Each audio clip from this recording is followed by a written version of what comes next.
My name is Brandi Waller-Pace. I'm founder and executive director of Decolonizing Music Room, and today I'm joined by some wonderful scholars, culture bearers, musicians who I have had the privilege of reading about and talking to online, and who have been willing to sit down and talk with me to discuss issues of decolonization, the language, the methods, what it means from their different positionality, and we're just going to chop it up a bit and see what we get into in terms of decolonization and its ramifications for the field of music ed.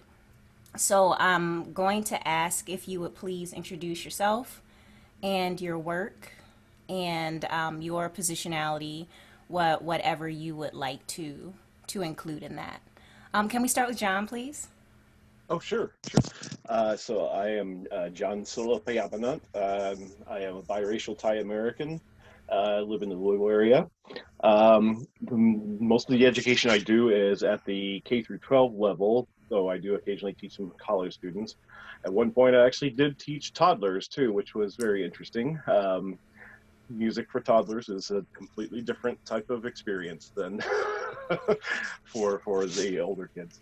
Um, and I'm a cellist by trade, though I've spent the past 20 years of my life learning other musical styles and instruments from practitioners in various fields and various cultures and with various ethnic communities.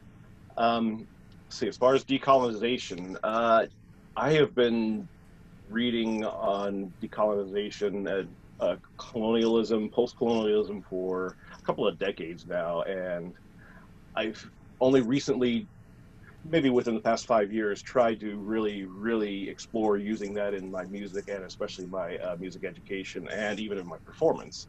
Um, so since I've been reading it for so long, I've gotten used to some of the old school, the triumvirate like Spivak and Homi Baba and of course Saeed. But of course it's changed and evolved so much since then, and I think that is one of the interesting problems is how we are starting to almost approach it from a different way than the originators have because they were living colonization. Though some of us here, of course, have lived that as well, and because we are in the U.S. I'm in the U.S. rather, where we do have that long history of colonialism, sadly. Um, so my issue is trying to figure out how to apply that in a much more equitable way, in a way that respects all the cultures and especially the ones that were here first, and then also the new immigrants coming in. Yeah. Thank you, Jon. Christy? Good morning, Jamai. Winga, Mengkonga, Yupyuho, Mampahisa Kamyonga, Anaka, Wihenga Kamyongok, Ataka, Kasauhok, Yadala Kamyongok. Good morning. Hello, everyone. My name is Kristi McEwen. My Yupik name is Minkun. I'm originally from Bethel, which is in southwestern Alaska on the delta of the Kuskokwim River. My mom is from a small village called Guichilmuk, which is near to Bethel, and my father is Kasak, or Caucasian, from Seattle. And I am living and learning on the land of the Tananaquitana here in Fairbanks, Alaska, where I live with my son, who's 7, and my husband. And I've been teaching general music since 2007, preschool through 6th grade, and have been teaching music since 1999 here in this area. Thank you for this invitation. This is really an honor to be here having this discussion, and I'm looking forward to learning so much from hearing what everyone has to say. The concept of decolonization is, from my experience, it's relatively new, although we all know that we have been wrestling with that concept, even though we didn't have the language for it for our entire lives. And because colonizers that came to Alaska has been in recent history. In my grandmother's life, its evolution is really in the early stages, and it's been kind of like we're on the fast track of colonization. So it's a new process for me, and I'm still learning, and I really look forward to hearing what everyone has to say. Thank you. Thank you, Christy. Nate? Hi everyone. I obviously you can hear by my accent. I'm from the UK, from London specifically. I'm a saxophonist by trade, but obviously due to COVID-19, that's just not been possible at all. But before then, I was very fortunate to be traveling around Europe, especially, and occasionally popping over to the States as well to perform. A lot of my work at the moment and for the last few years has been specifically looking at history and context, and you know, how we failed to make certain links to certain musics and to certain bits of history. And so now in a lot of the stuff that I do, especially in the books that I'm writing now, the series for children, I'm really trying to illuminate and to shine a light on those who haven't had a light shone on them before. So when it comes to my next book that's coming out is all about the piano, but in looking at that, it's looking at hip hop, and because a lot of the time we see how hip hop is marginalized. So it's, you know, including hip hop, making sure hip hop is alongside classical music and alongside pop music and alongside, you know, R&B, for example, and shining lights on people like Brian McKnight and Nina Simone, and as well as people like Clara Schumann, Billy Joel, and others that we, you know, Elton John and those people that we know. And the next one that's coming out is all about Black female composers. So especially for kids, there's going to be about 50 women in there who have done amazing things over the last 200-300 years. Just giving children an idea of what's out there, because I think even for us, there's a lot of names that, doing the research, I had never heard of before. But their music's amazing, and we need to let people know what they've done, and hopefully get more of their works performed and recorded over the next few years.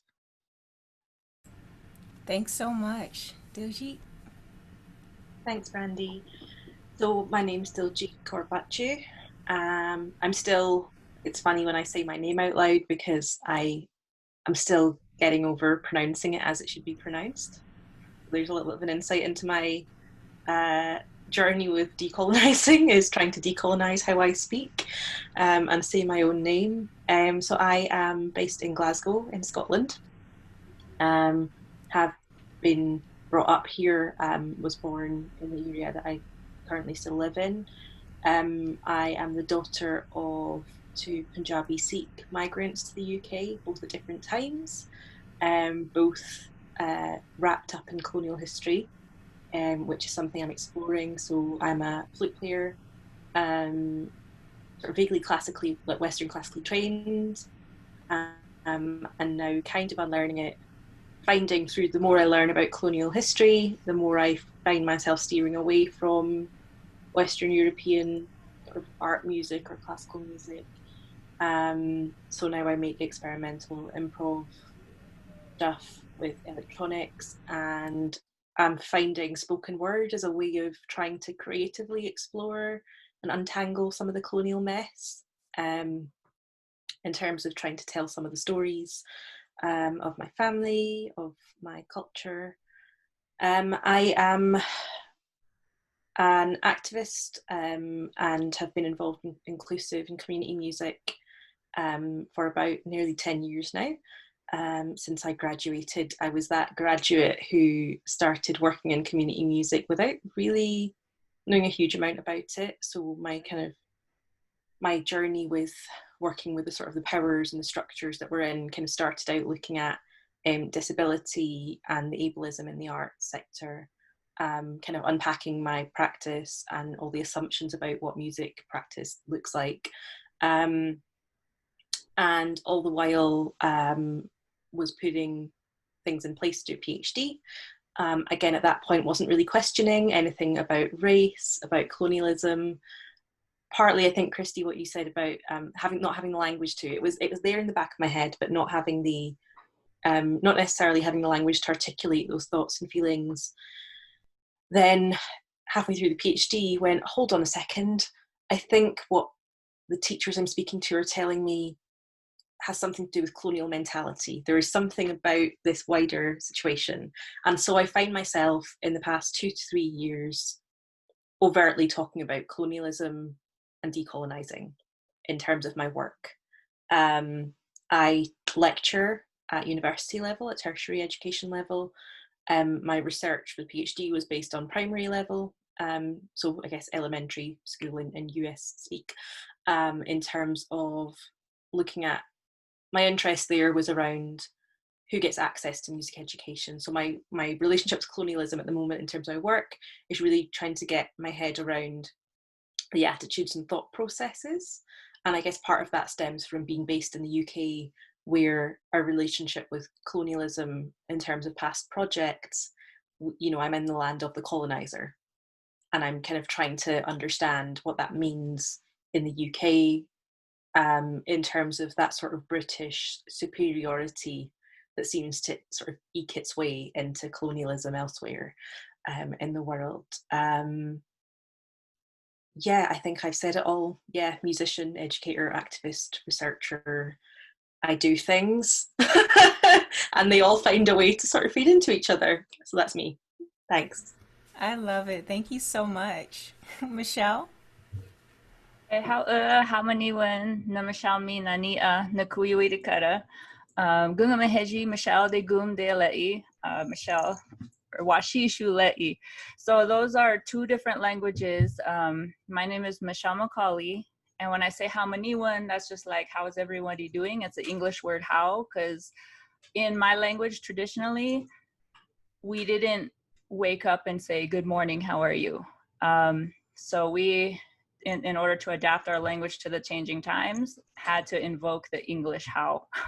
And so for me, that's so awesome, because culturally for myself, I grew up on the reservation. I went to elementary school on the reservation, I went to middle school on the reservation, and I still live here. And this is my tribal flag behind me, the Pyramid Lake Paiute tribe, based out of Nevada. I grew up here. My ancestors have been here. They fought the Pyramid Lake War of the 1860s, were able to remain in this territory when, you know, the westward expansion was expanding.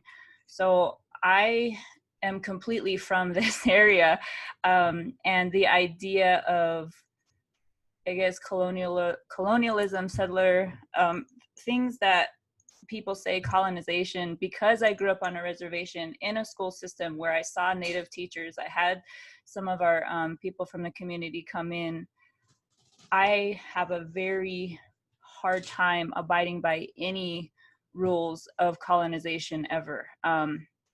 So I'm kind of like opposite of that. So I am an educator. I have a master's degree in music education, and in my master's program in music education in about 2010, I was teaching at a tribal high school. I was teaching high school band and middle school band. And at my first master's degree music program, which was music education and for the elementary classroom, in my very first class, when they told us about Kodai and everything, I was like, music education has to change. So that was me back in 2010 in my grad program. I graduated in 2014. Currently, I'm a mariachi and a band director at a high school, at a middle school here in town in Reno. Last year, I was working at an elementary school on a reservation, in another reservation here in the state of Nevada. And one of the things, I guess, for me is that the language of decolonization wasn't really there. My grandparents were forced, all of them, on my mom's side and my dad's side, they were all forced to go to what we call the boarding school system. So all my grandparents on each side, and then you see the trauma that was inflicted on them. You see what was stressed in the boarding schools was not really education. It was you learn to sew, you learn to iron, you learn to woodwork, carpentry. My grandfather was a carpenter, and my grandmother, she ironed and she helped clean people's houses. So those are all my grandparents on both sides, but some of them came out on one side not sharing the history at all, and every single one of them could speak their languages. And I've known every single one of my grandparents. Every single one of them knew their tribal languages when they went into school, and when they came out, they did not, and they did not hand it on down to any of my parents. So reasons for that, they never were vocal about their reasons for doing that. So with Native American culture, I guess here in the United States, those of us who have been attempted to be colonized, we don't know about the boarding school system. I didn't know about it until I was older, into college. And then at that point, I was living with my grandparents, and then I tried to ask my grandma who had went, and she literally wouldn't talk to me. There was zero conversation there. So we can't force our elders, whatever was done to them in those schools. You hear a lot of horrible things, and I've tried to read some stories on this. Also, I worked in cultural diversity at the university and education level. I think for 3 different years, I was a cultural diversity specialist helping Native students at universities, because what I have found, what I started finding in my journey, I only went to an all-white high school, but prior to that, I was always around Natives on a reservation. So when I went to a PWI, predominantly white institution myself, everyone was asking me these questions, and then I would get, "You're not a real Native." And I was like, why are these people thinking they have the right to tell me if I'm real or not? So at that point, I started speaking out and speaking up in my college classrooms about 1920. I was in the music education department at that time at a university. I literally dropped out. I just could not take the Eurocentric norms that were happening in the classroom. And because I'm a product of the reservation, I still live here. I literally cannot adjust to colonialism very well. So what I'm seen as in those instances is just, you're so different, you're difficult. So I pulled out of the music department, came back later, got my master's degree, but there was a little bit more diversity in there. So my work, I'm also a performer. I'm Native American powwow dancer. I travel to our cultural events. I have traveled internationally and done cultural exchanges in Ireland, in Israel, in Canada. And I predominantly, when we're doing cultural exchanges from an Indigenous point of view, I'm always meeting culture bearers. It's always that way. I'm never reading a book about somebody. I'm always in culture. So to me, I feel like music education is about relationships. So I have a classically music trained side, and then I have a cultural side. It wasn't until my master's degree that I was like, I have these 2 things going on. One is written notation, and I could read and write, and I sit in orchestras, I sit in bands and wind ensembles and play. And the other one, I attend all these cultural events, never thinking about music, backup singing for drum groups, doing hand drum, just being a part of the culture.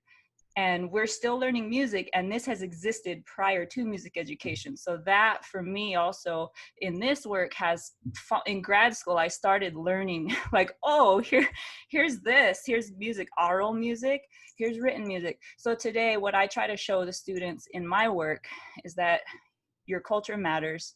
You can be cultural simultaneously, you can read and write, but I try to stress that music is, one's not superior, and that we have to be up to date.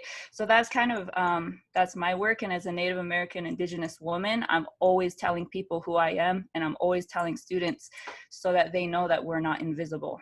Because that's another thing I've learned, is that the United States and the world, colonizers work to keep whatever nation that they colonize. They want to keep us invisible so that people, I don't know, just don't really know their history. So that's what I'm passionate about. And I love artistry, so that's why I have the earrings and everything. So I make things, I bead things. I'm just kind of an all-around kind of person. I support our activists, but I have so many things going on at the same time. And I'm a Zumba instructor, and I dance, so I'm always into dance styles from around the world too, and I incorporate that within music education. Thank you so much, Michelle. And Michelle and Diljeet and Christy particularly dug into what I was going to ask about, just colonization, decolonization, and the effect on you personally from a cultural level. So just speaking from my own positionality, I identify, I say Black, shorthand is Black. But if I go into it, I identify as an American descendant of enslaved people. And for me, it's a pretty key identity point. And part of what I've had to look at in learning about decolonization for me has been what exactly was colonization, what did it mean to me and my identity. And something that is unique to people who identify as I do, or who would more commonly be called African American, is a certain mystery surrounding where exactly did we come from, what exactly were our languages, what exactly was our culture before we got here, and put together things that we had and developed something new. And so for me, really looking at what that means has been and is continuing to be a very long journey. The things that I've read and I've studied talk a lot about the colonizer and settler and indigenous people. And I'm not indigenous to where I live. I'm not in that colonizer settler space. We were literally treated as the means to enact the colonization. And so for me, it's been very interesting just to see what my place is in all of that. And I can even think, we, like Christy talked about, not having words for these types of concepts, but I can recall having a sense growing up of just the identity not quite being set. African American cultural production is so heavily appropriated, and but we're also dehumanized so much. And so for me, it's been a really long journey of just finding what my identity was. And so in my work, there of course is not a one way to look at colonization and decolonization, but for me the starting point is looking at what did it actually do, and what can we do to first mitigate the effects. That's just the start, but just completely dismantle all of that. And it's so different for so many different situations. But if y'all could speak more to just like on a personal level in our work, there's one thing, but a high level of disconnect I experience, particularly when talking to white educators, is that these aren't thought experiments. This isn't theoretical. We're naming things that we're actually experiencing, that our people have actually experienced. And the disconnect can sometimes be so profound that I'm trying to find ways to fill that gap and to really get people to understand that we're not just talking about ideas,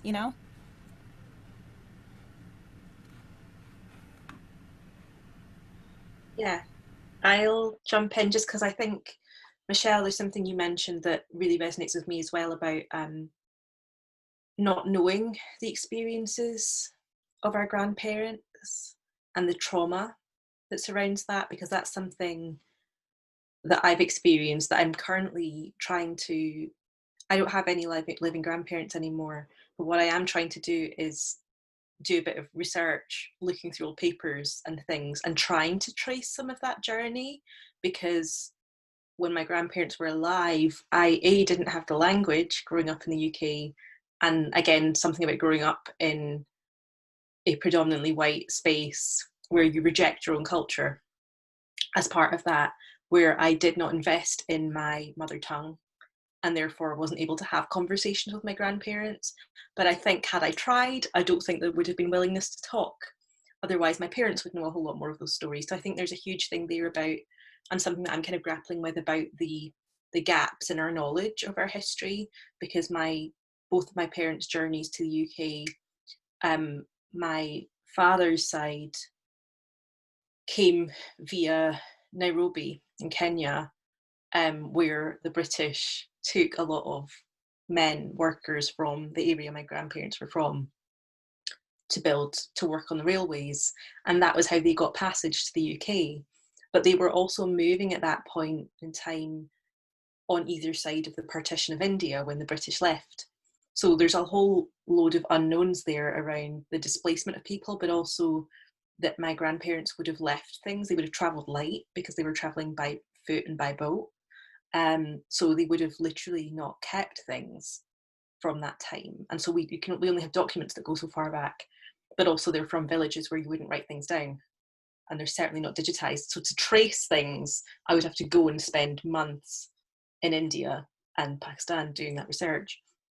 But my mum's side, she came over for a holiday in the 80s and had to stay because of, I don't know how widely known it is, but the events of 1984 in India, where the Indian government were trying to, there was, I don't want to get too much into it, But basically, the British government intervened and encouraged the Indian government to target a particular community, which is the community that my parents are from, widely speaking.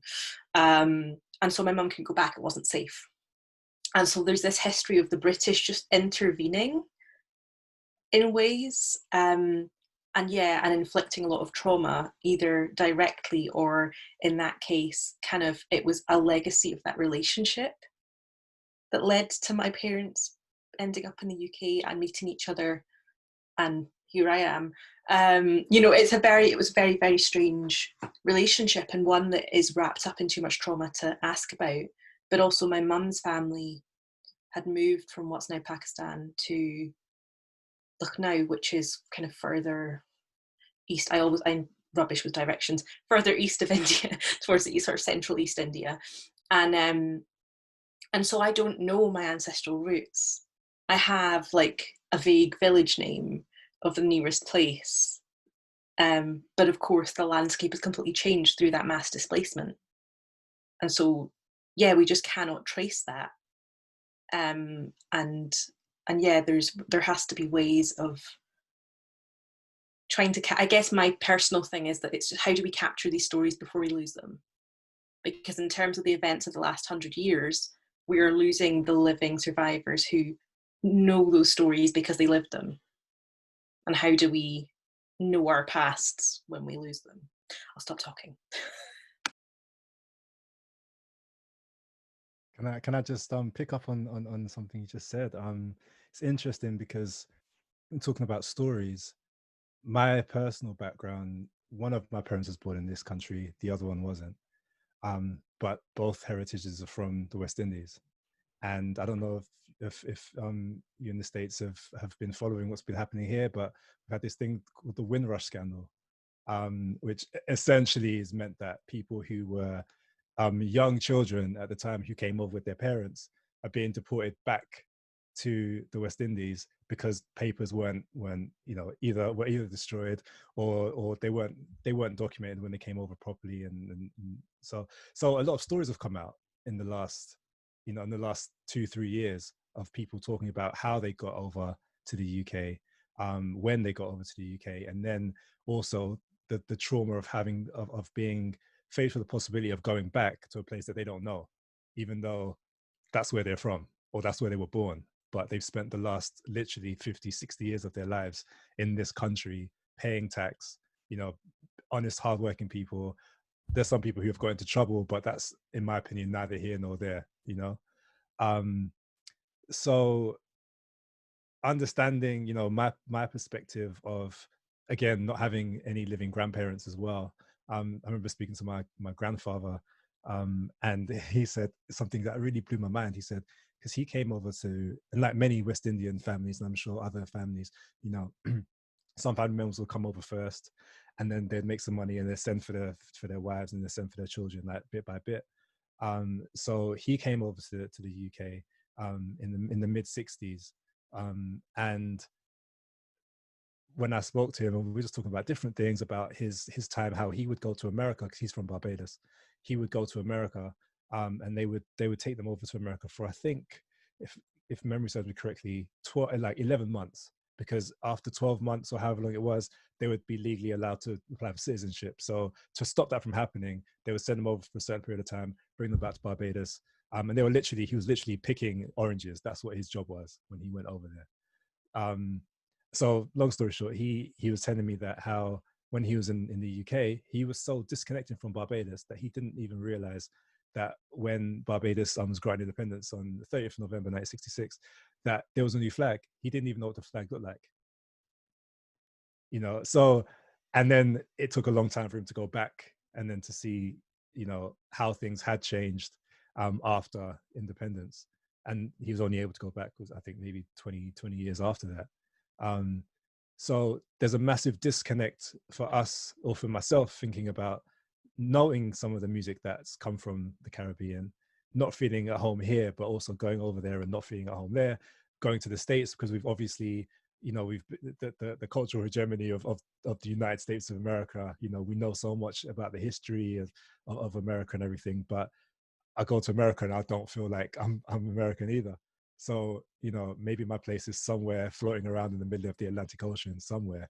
You know, so in all of that, trying to figure out our place, my place, our place in this country, as well as dealing with Windrush and the implications of that, even if it hasn't affected myself or any of my family personally, knowing people who it has affected.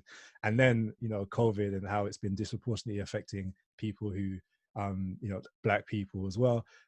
It's almost, the older I get, the more layers, there's more and more layers to kind of slowly unpack, if at all, to really discover who am I in all of this, what music does actually speaks to me, and how then do I go and how do I share my experiences with people who will see me and say, well, if you don't like this country, just go back to where you're from.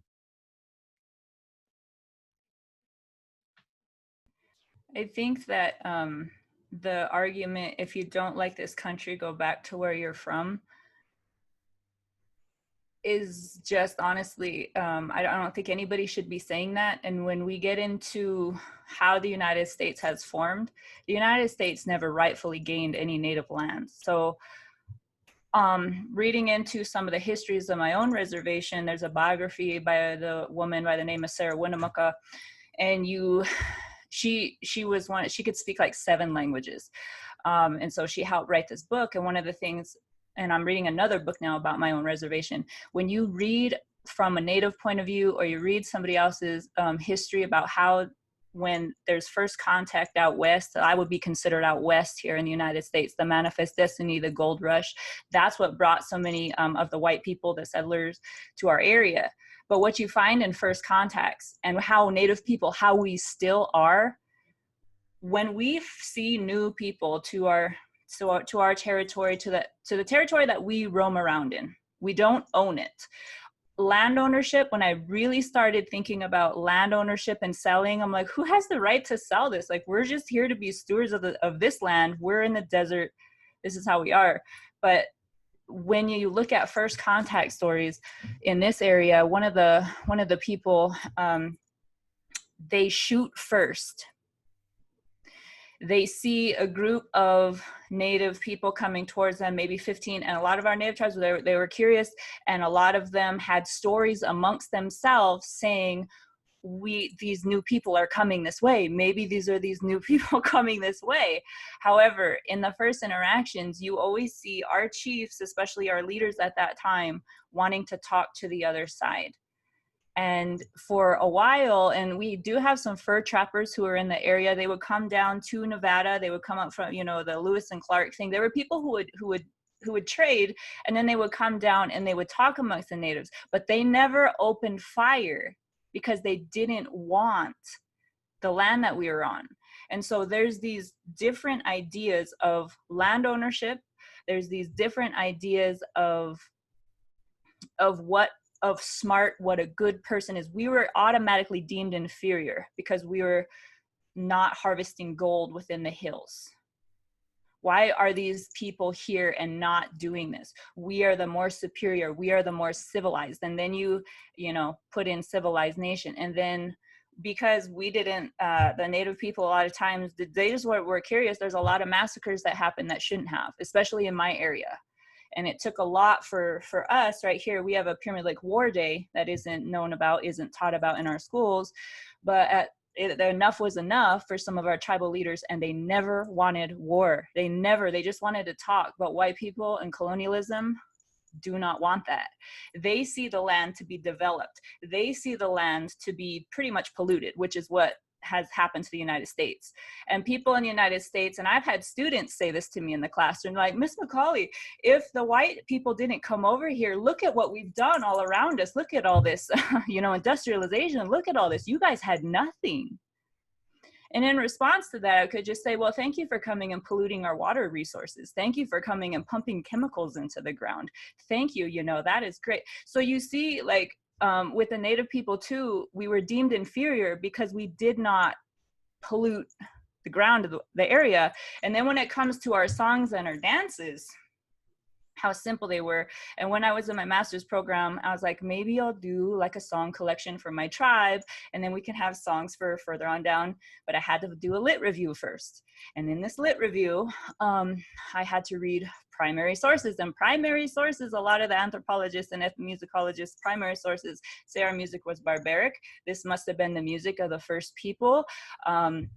And in the boarding school systems where my grandparents and everybody was supposed to go to, it was considered like evil. Like, Christian is good, you're evil, you're literally evil. So my grandparents, while they were alive, they wouldn't share experiences with my grandmother did share some experiences with me, which were highly traumatic. So we have these different ideologies, I believe, going on when we're talking about white people settling and displacing natives out of their land. Now, in the United States, there are certain states where you find 0 tribal nations in them. But if you look behind that curtain and you start digging into the research, why are there no native tribal nations in there? It's usually they're pushed out because either, number one, the coast is brimming with oil. There's some sort of resource that's in that area, and the doctrine of discovery, which is how the United States decided that they're going to become, the doctrine of discovery just gives them, well, they're not developing the land, we're more civilized. So that's kind of what you find here in the States. And so for me, being Native American, growing up on a reservation, why are we on reservations? On my reservation, we're still in the area of my ancestors because some of us actually put up a fight. And when I started listening to that, I started thinking, we are innovative. You know, white people trying to tell me at the institutions, you're not Native, you don't speak your language. But then I would say, well, there's a whole boarding school situation. They wouldn't want to talk about that. Conversation stops. And so anyways, we have these concerts concerning music in the state of Nevada. When they say a Nevada Day music concert, a lot of music teachers, elementary music teachers, but the music that they put into those is Gold Rush. Right? We still have tribal nations. We have songs about the land. And when you're an indigenous person, and I say indigenous because I've met Māori from New Zealand. I have met Hawaiians from Hawaii. We are all the same in this regard. We have ties to the land and we have songs about the land. And so to me, when I was thinking of this word decolonization, I don't really like the term decolonization, just because when I'm around mostly natives, we talk about indigenizing our futures. We can recover some of the stuff that our traditions. We're more looking within ourselves, not outside for validity. And so when we're going forward and indigenizing, we're getting our relationships back to our land. We're not being stolen from my grandparents and stuff were taken to schools. My child, thankfully, has not been stolen from me to go be in a school. However, the foster care system here in this country still takes Native children in several states on purpose to do that. So yeah, there's just these very different ideas on land ownership. And we, I think, as Native nations, for the other people who were brought here of their own accord, right? Just all the slaves who were brought here that's not their fault. They're here now. And so a tribal nation in some areas, they could stand up and say, no, we welcome you here and we think that you should stay here. But the United States government wants, or the colonizers think so highly of themselves, they think that they actually get a say in who stays here. And so now you have some tribal nations rising up and say, well, no, you don't have a say who actually stays here. So some of us are finding our voices like that. But I see my identity inherently tied to this, to a land base. And so that's where I'm coming from. So it's interesting hearing the viewpoints of, of Nate and Brandi, because I grew up on the reservation. We're still here. And if somebody tells me where they're from, they say, I am Ojibwe, or I am Seminole. My mind immediately goes to a land base. It's like, oh, so your tribal nation is here. Or I'm Māori. I'm like, oh, so you're from. So yeah, that's how I internalize. And so when each and every one of you tell me where you're from, or if you say like Diljeet, you say it from Scotland. I've seen Scotland when I went to Ireland, like across the waterway, and I'm like, man, that's what I think when you say that. And then when you say you're from the UK, I'm like, I've flown into London Heathrow once. My mind works in spaces. So Yeah, this other idea of identity, I feel like tied to the land. Like I know exactly who I am and where I come from. It is sad, the histories, but yeah, and that's what I want for all of my students, is that where are you originally from?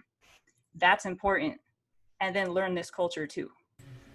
And I think that that's such an important point, because it's why we have so much work to do to figure out the best way to take part in this, because I don't have a land base in that way. There's like very intentional severing of certain things. So that's one part of it. But then the other part of it is I read something fairly recently. Most white people I talk to in the US, on average, African American descendants of enslaved people have been here for, I don't know, like 3 generations further back. It doesn't make us indigenous to the land, but for me it kind of frames there's a definite severing, but because dominant culture in the US is constructed around whiteness and a certain type of whiteness, there are people who have been here for 2 generations who are considered or framed as more American than my family that, the trail disappears like 6 generations back. And I know it goes further, but it disappears because of enslavement. So for me it takes some figuring, because for some people, like Michelle talks about, that tie to the land and that framing in terms of land, and that's such an important thing to consider. But then it's like, but what do we do for people and identities and cultures for whom that separation was very abruptly severed? Like something has to be there. And so for me it's kind of looking within what I hear other people say, what I see other people write, what I see other people do, but also, there's just such a connection to my own personal, like, what is this really? What am I really doing? Another thing Michelle touched on that I thought was really important is the idea of colonizers and that sense of superiority and entitlement. And I wanted to tie that back to music education. Something I've talked about a lot recently is, we all know about the idea of multiculturalism, and it's this, it's spoken about as this very, we all get together, everyone's honored. But what I've started to question more and more is how multiculturalism essentially sends music educators out with a sense of entitlement. Anything that piques their interest must be commodified for the use in the classroom and for performance. And we're not even teaching people to have like the place of respectful observer. We're teaching them to go out and take and go out and use. And in the Decolonizing the Music Room Facebook group, somebody brought up really recently a really good point about the orchestral work approach and the idea of play with music. And the bulk of my approach specific training is in orchestral work. But it's something that I've noticed, but they really put it in more concise terms, where you're kind of taught all the world's cultures, music has these things that are in common, and you can just play with it, and you can take the pieces and you can rearrange them any way you want, and it's all cool. Like everybody's fine with it. We know everyone's not fine with it, and everything isn't for everyone. And Michelle talks about, for example, songs that are the song is for this land, the song is of this land, and the idea that something like that would be picked apart and restructured for play. It's just such an extremely high level of entitlement. But another thing I brought up too is just as an African American person, like U.S. popular culture is Black folk culture.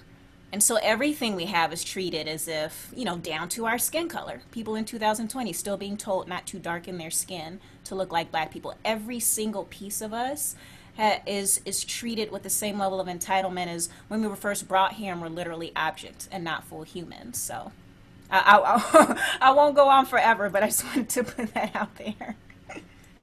Can I add something to that, Brandi? That it's interesting because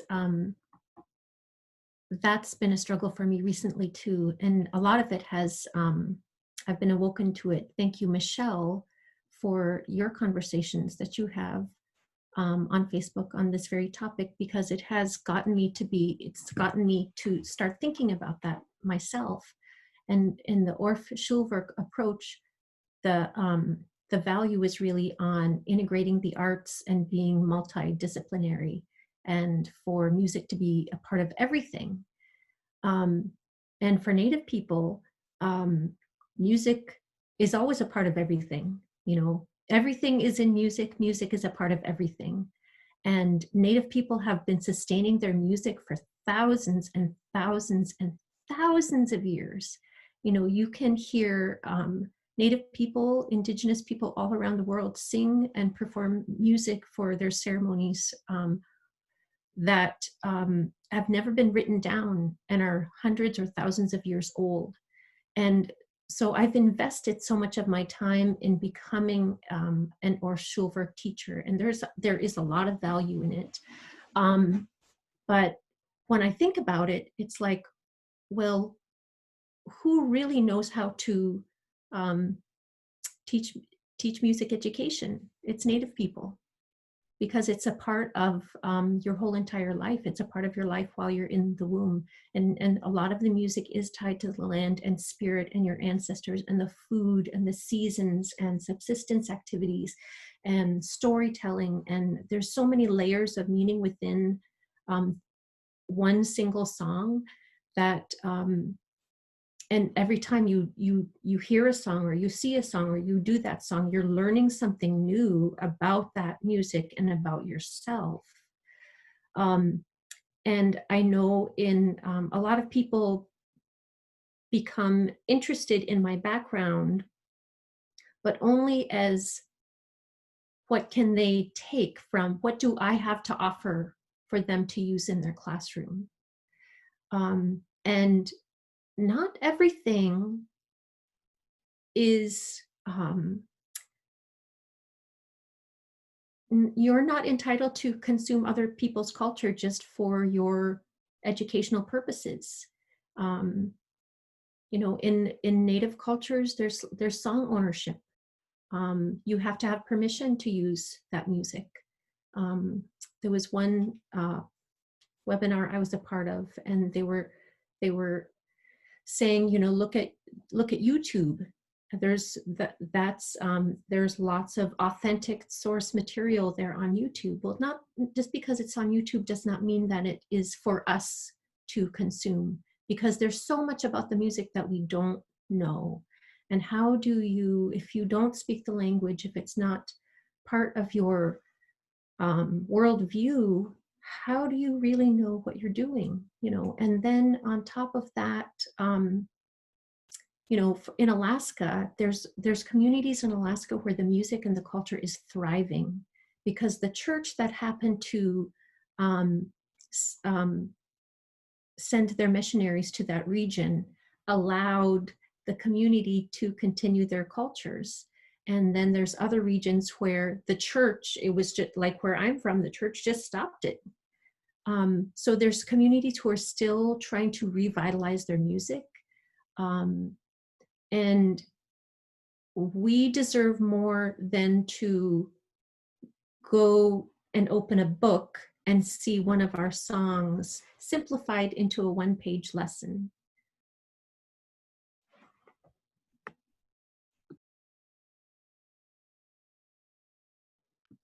I'll let Jon go first. I'm sorry.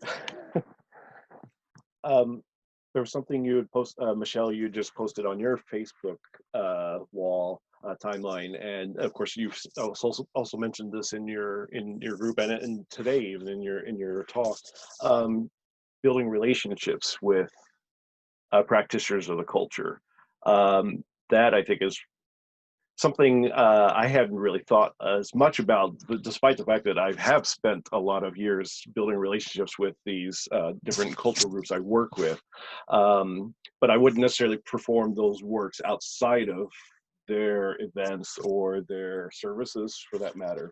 And I think the whole idea of collecting songs, that discussion that came up, is very, I think it's so deeply embedded in colonialist culture, the whole idea of collecting culture, basically. Basically, it's as a colonizer saying, we have the right to your culture, and we have the right to use it however we want. You know, we see this in museums, we see this in all the performing arts too, whether it's borrowing like Orientalism or using blackface or yellowface or whatever, or red face for that matter. And it's just, it's almost like a smorgasbord of culture that the colonizer believes they have the right to, and then they have the right to then present back to whoever they decide they want to share that that theft. And I think that's really important to understand that, yeah, we can't just collect the songs and then teach them to whoever we want.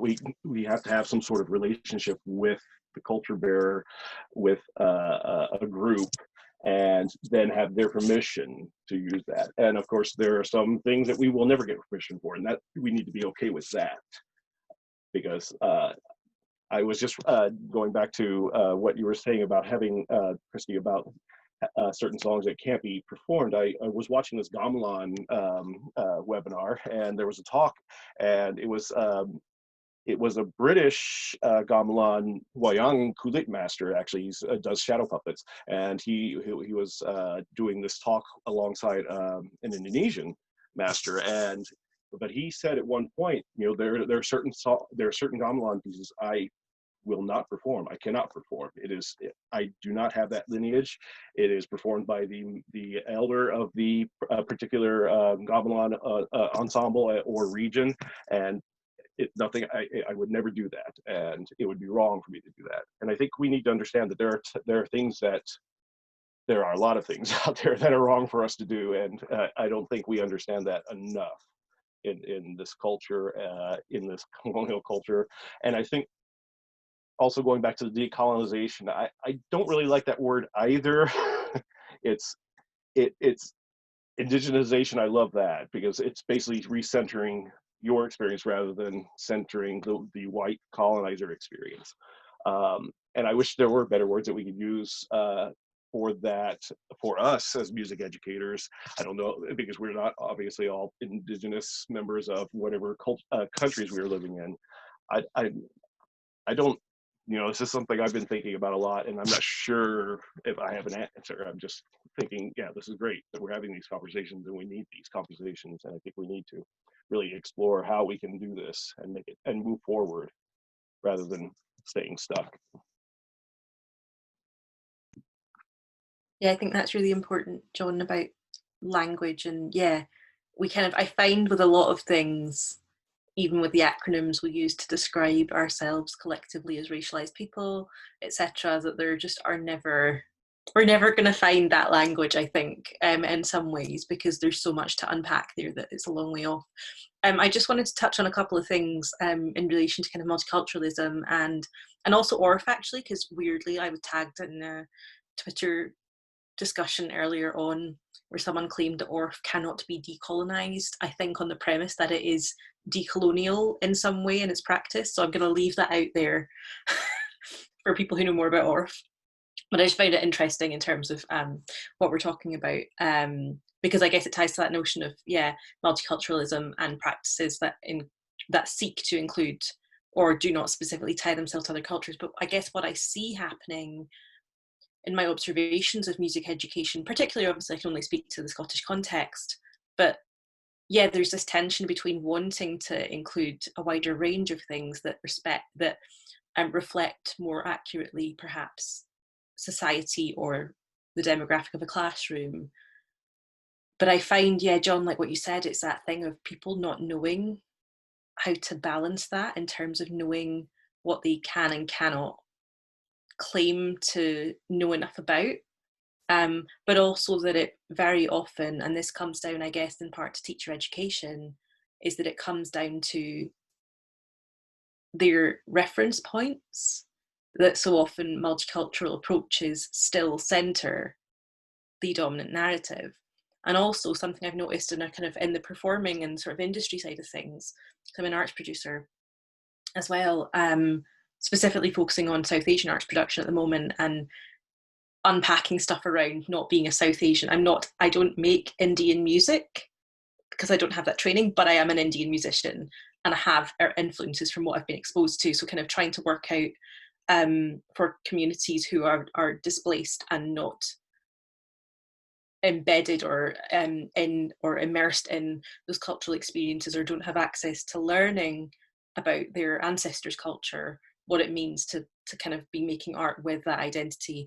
But what I've noticed is that when you have these programmed events, for example, that are deemed multicultural, actually what they do is they only pick, and this is where the wider power dynamics, and this is some of the stuff I'm unpacking, comes in, is that, for example, in a multicultural event, the South Asian artists and performers will be the upper caste, light-skinned, privileged artists, and that there's a whole background there in terms of the relationship between arts in South Asia and what the colonizers either did or enabled communities within that country or in those countries to do to the art forms.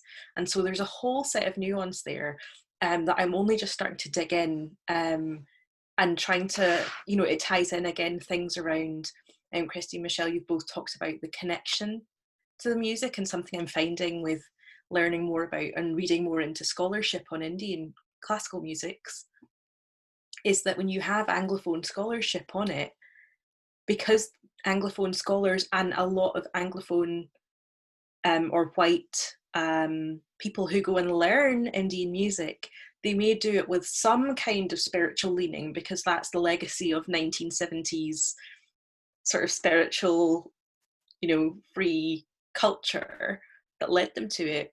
But actually there's something inherent in the, when you look at how Indian musicians talk about the experience of making music together, they link it to spirituality, but in a very close religious way.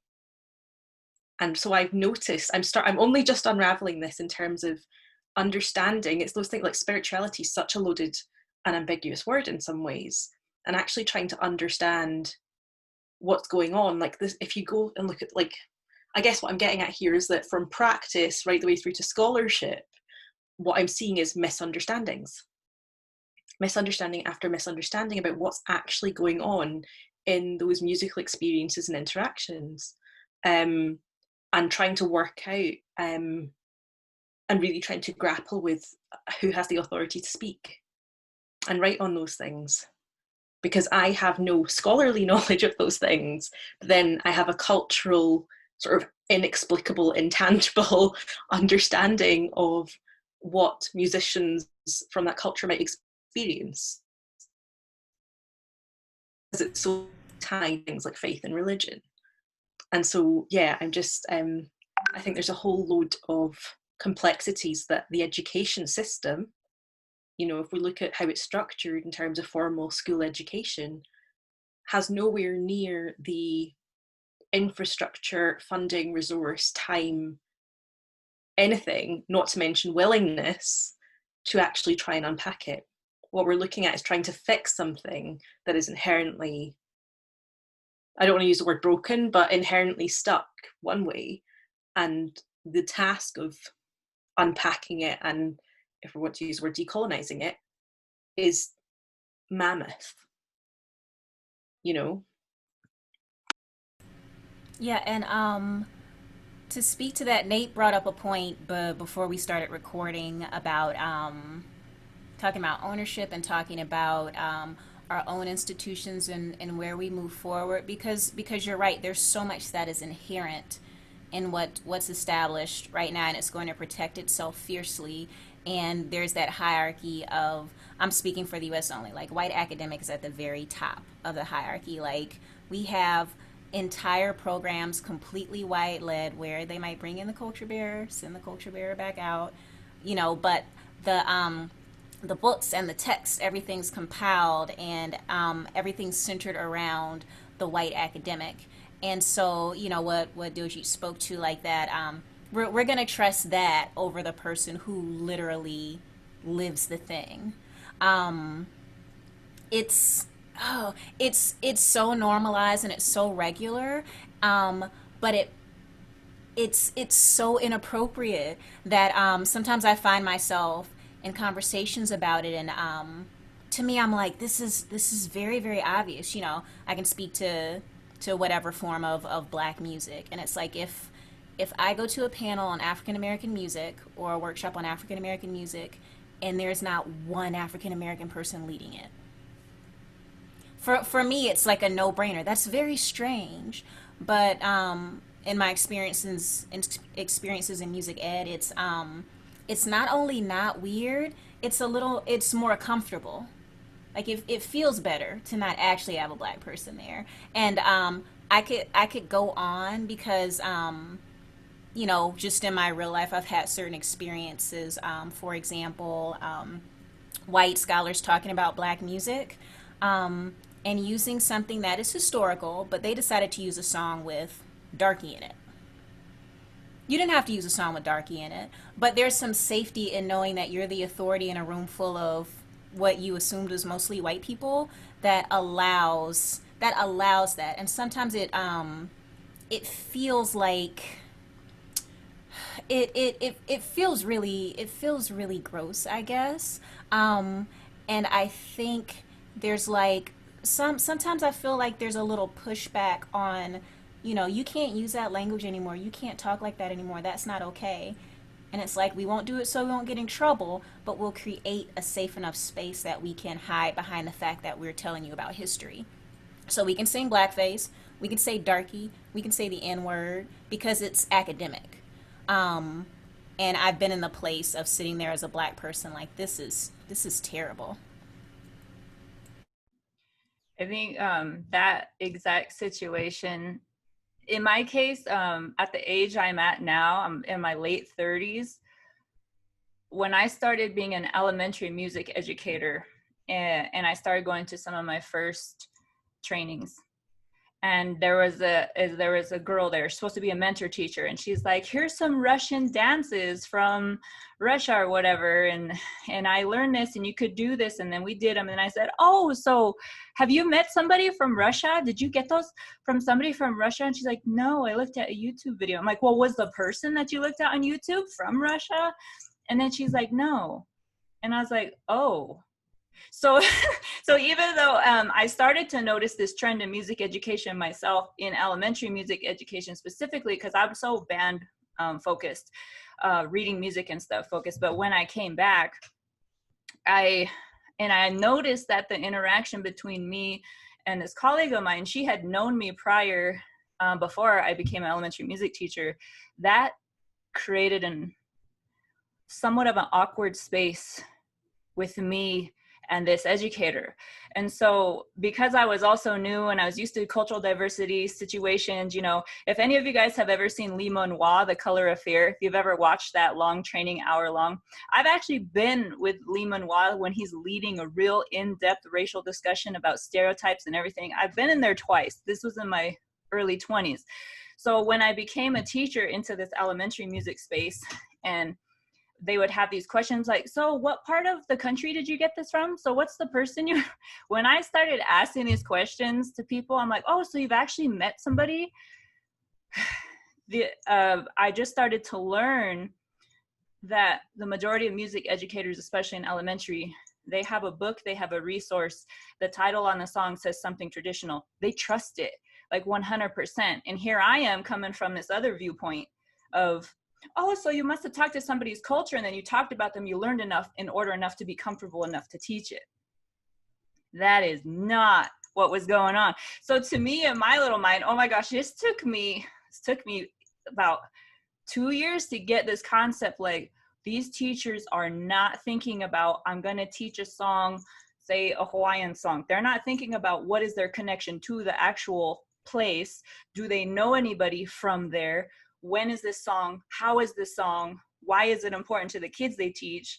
Because maybe they have a student who's from Oahu or the Big Island or something.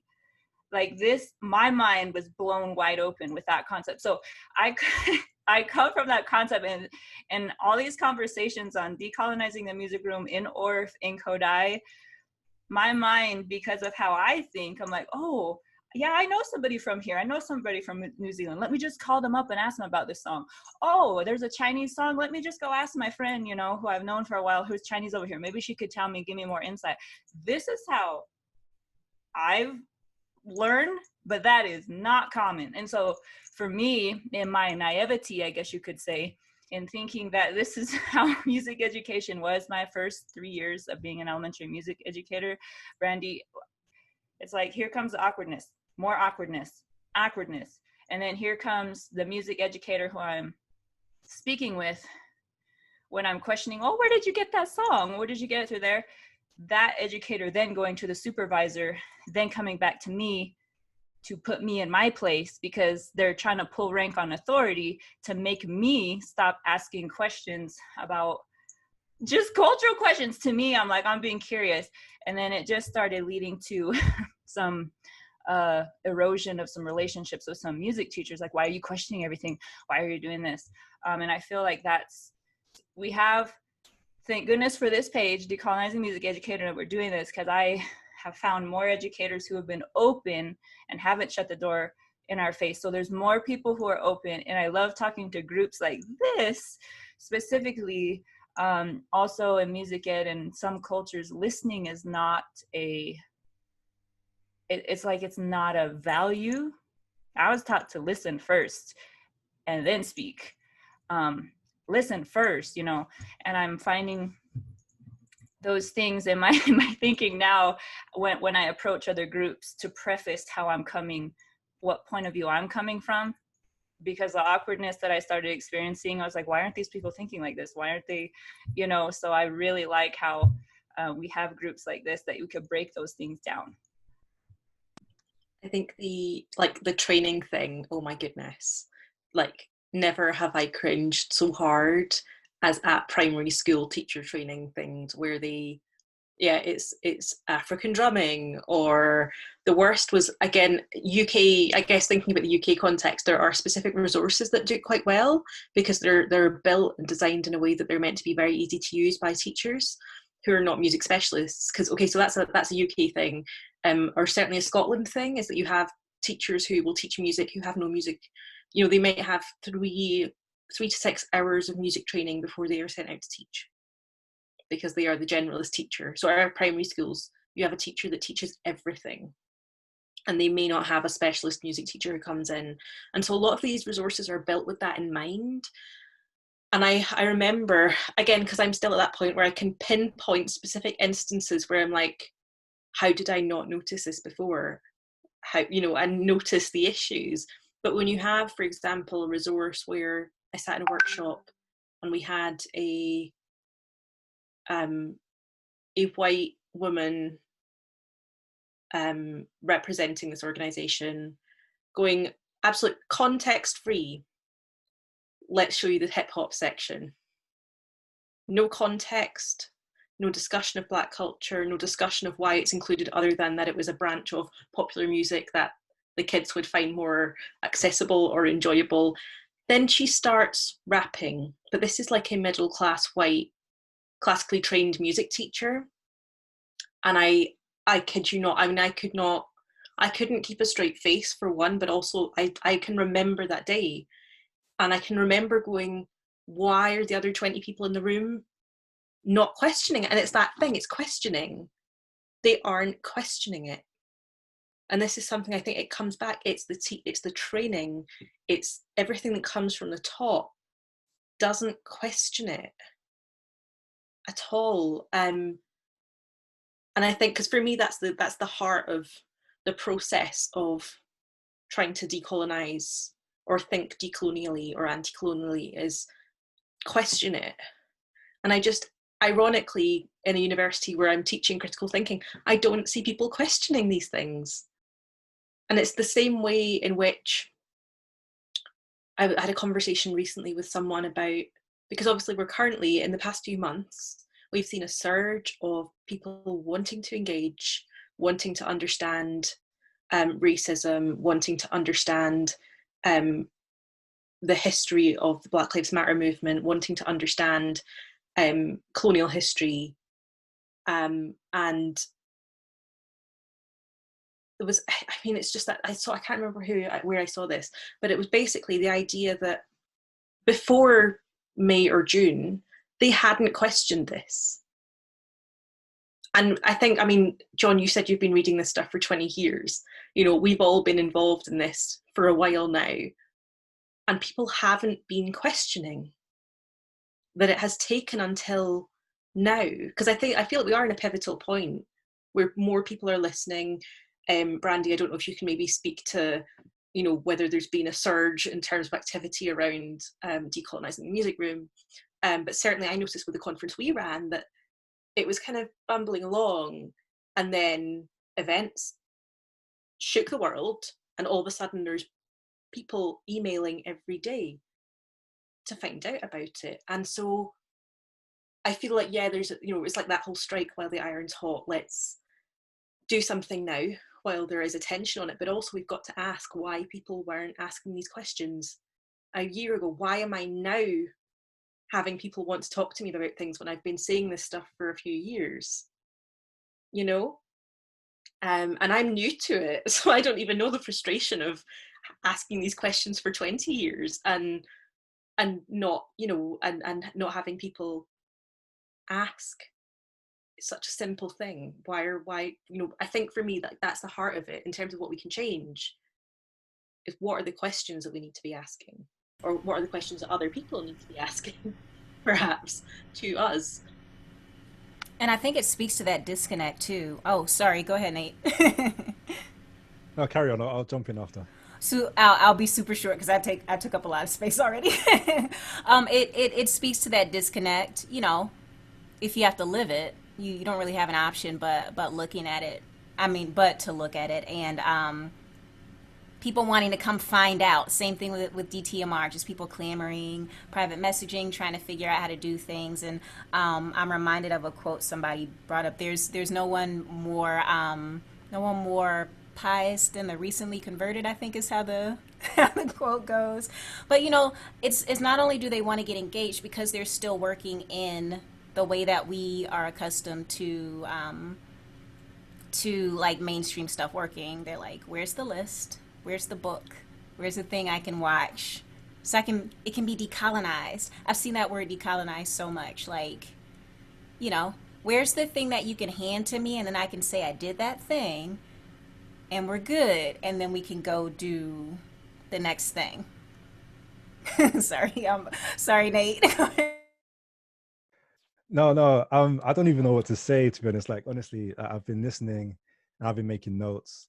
And it's been great because some of the stuff I've written down, like Jon said something about, you know, the museums and entitlement. And, you know, I was thinking about, you know, are there religious undertones to all of different things? I think Christy, you're talking about, and Michelle, you're talking about, and then you've brought it up as well. So it's really great to kind of, you know, to be in this space, you know, where I think we're all thinking not exactly the same, but we've got similar ideas and we're trying to put, you know, these different pieces of the jigsaw together. I do think one thing actually I have to say, and I was thinking about this a couple of days ago, about this term BAME, right?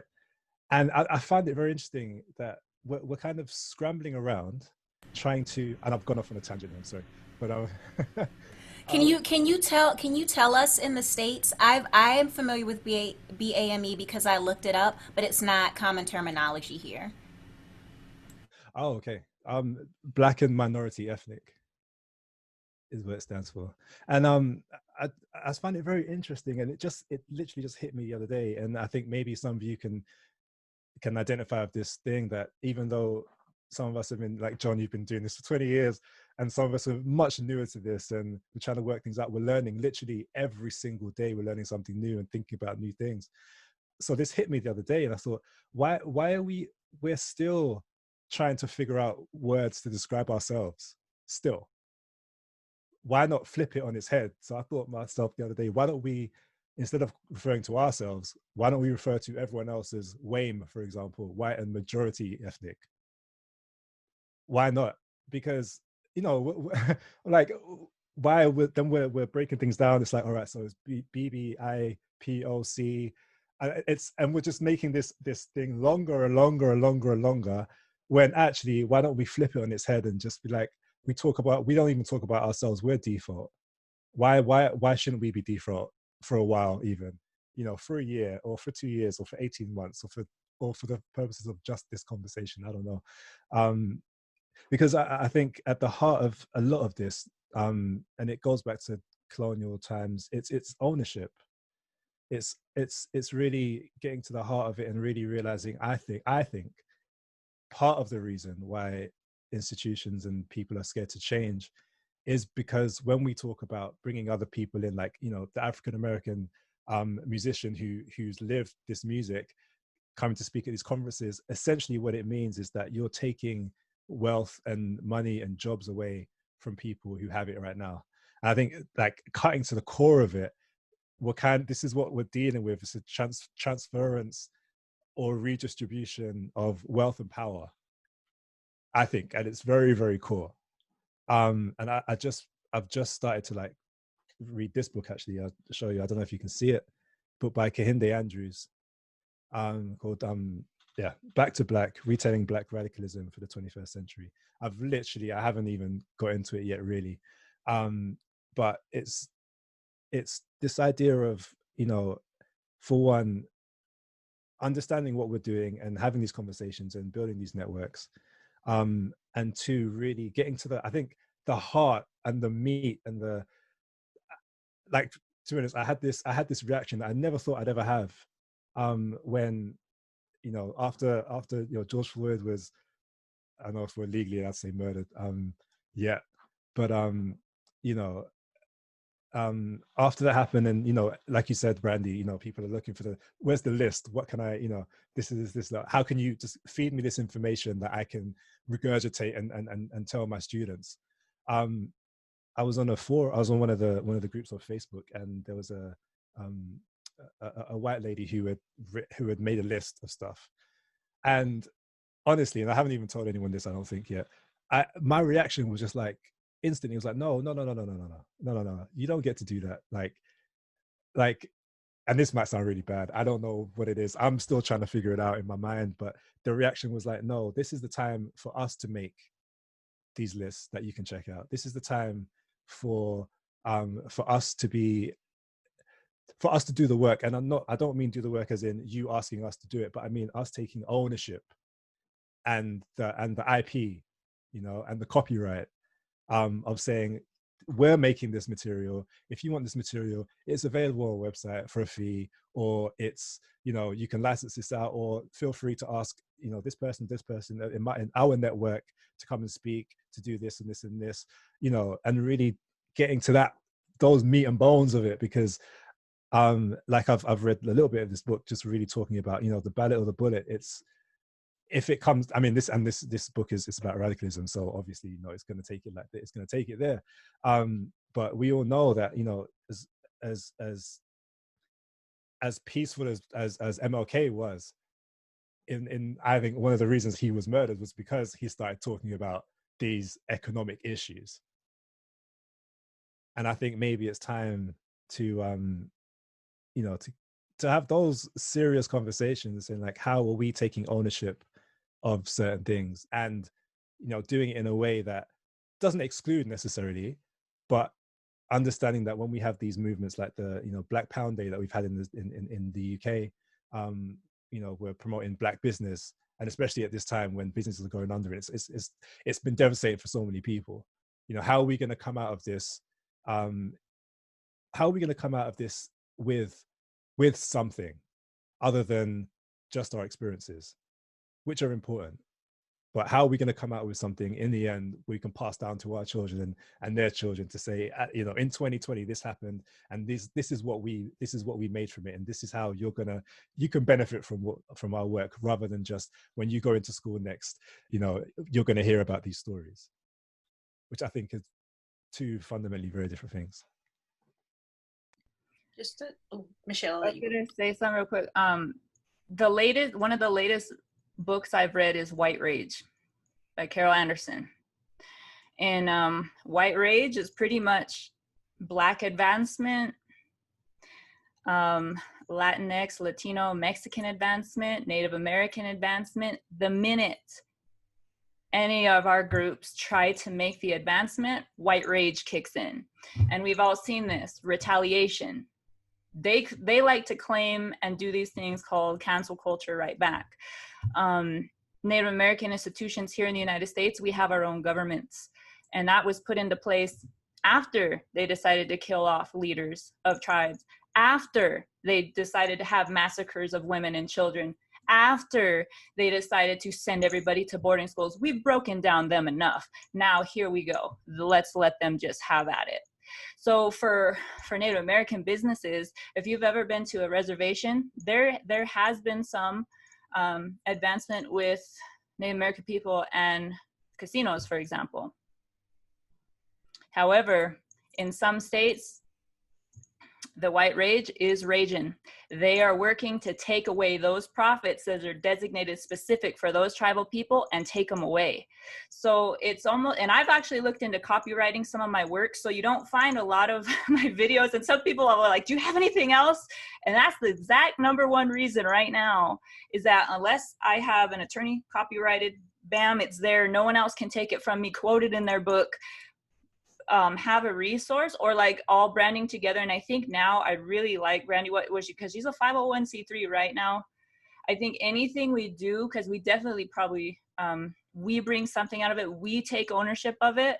So I think that's also brought some of the white rage. It's going to get worse immediately when you draw the line. And because I tend to speak, because I know that I know what I'm talking about half the time, and I'm like, no, this song is from here, because I speak with authority, and I don't give everything to the music educator or even the conductor. So I'm more of like I'm a band director in that sense. So when I start talking to band directors in the world, in like high school world, and I start saying that piece is inappropriate, the pitch structures mimic Hollywood, which is like putting out that stereotype. So the lists that we've been seeing even circulating, there was one for band and orchestra, that doesn't even cover it. But I was like, okay, do I offer that information to that person? Because they've obviously missed a ton of song titles that do not need to be in there. And so I'm like, no, got to create something. I'm looking into copywriting, you know, each and every one of us who have something, but I think the internalized inferiority and the not having access to $1 million donor, say, because those things cost money, and to protect what is ours, it's like we need each other in numbers. Because in doing this work, when I went to the National Conference on Race and Ethnicity back in 2011, one thing I learned about, such as there can never really be, I don't believe, an MLK today. There can never be another American Indian movement today. Because when you look into what has happened to those, if you ever look up something called Coin Pro Tel, if you're going to stand up, really stand up and make waves and unite people, you're immediately going onto a list. Expect family members around you to maybe never be seen again. Expect visits from the FBI, which I have actually had. So which is why I am no longer, I chose to get out of the higher education system, just because after going to that conference and seeing what happens to scholars who if you're Black and you really stand up, you really point out the historical things. How do you make the university look, and who are their donors? Goodbye. Good luck with that. So there's this also added level there. But I mean, if we copyright it and do it on our own, we could just like go on our own. I think that would be one of the safest things. And so in working in cultural diversity, I guess for a while, the terminologies are always changing. So I default back to, this is where I'm from. I'm Paiute, Pyramid Lake Paiute, Kuiwitikata, Washoe Shoshone, blah, blah, blah. So that's what I resorted back to. And then I allow the person, whoever's talking to me, to tell me. So because I'm a Zumba instructor, I'll just kind of go into something. I take workshops from people who are like Afro-Latino, or however they decide that they want to tell me who they are. They're from Colombia, but they're living in the United States. Like, there's so many different ways to tell someone who you're from or where you're from. Or there's somebody from Southern Africa, but they live now in Florida, and then they just tell you. So that's a lengthier way though. Like, you could spend like 40 minutes on introductions in a room full of 30 people, allowing them to say who they are. But there's one lady, when I take a Zumba training, she literally does that. It does take us 20 minutes to 30 minutes. She allows each and every one of us to tell her where we're from and who we are. What that includes, is what it includes. So I really like that.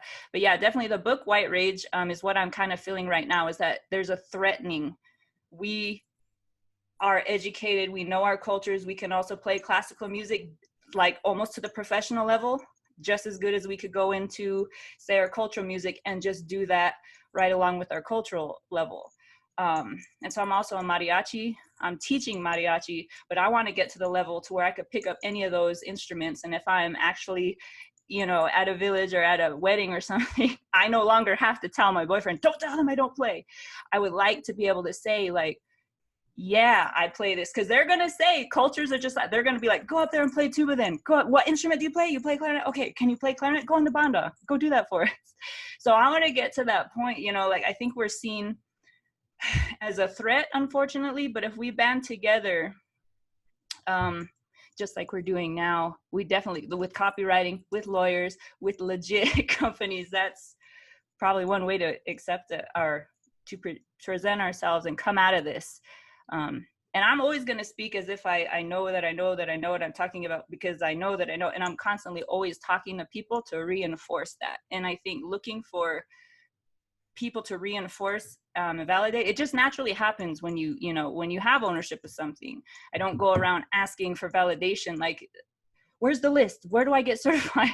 I don't do that, because I have enough conversation coming back that, oh, okay, we're all on the same level. Okay, we are the professionals in this. Oh, okay, you know. So I really like that, Nate. I really like your suggestion there. Like,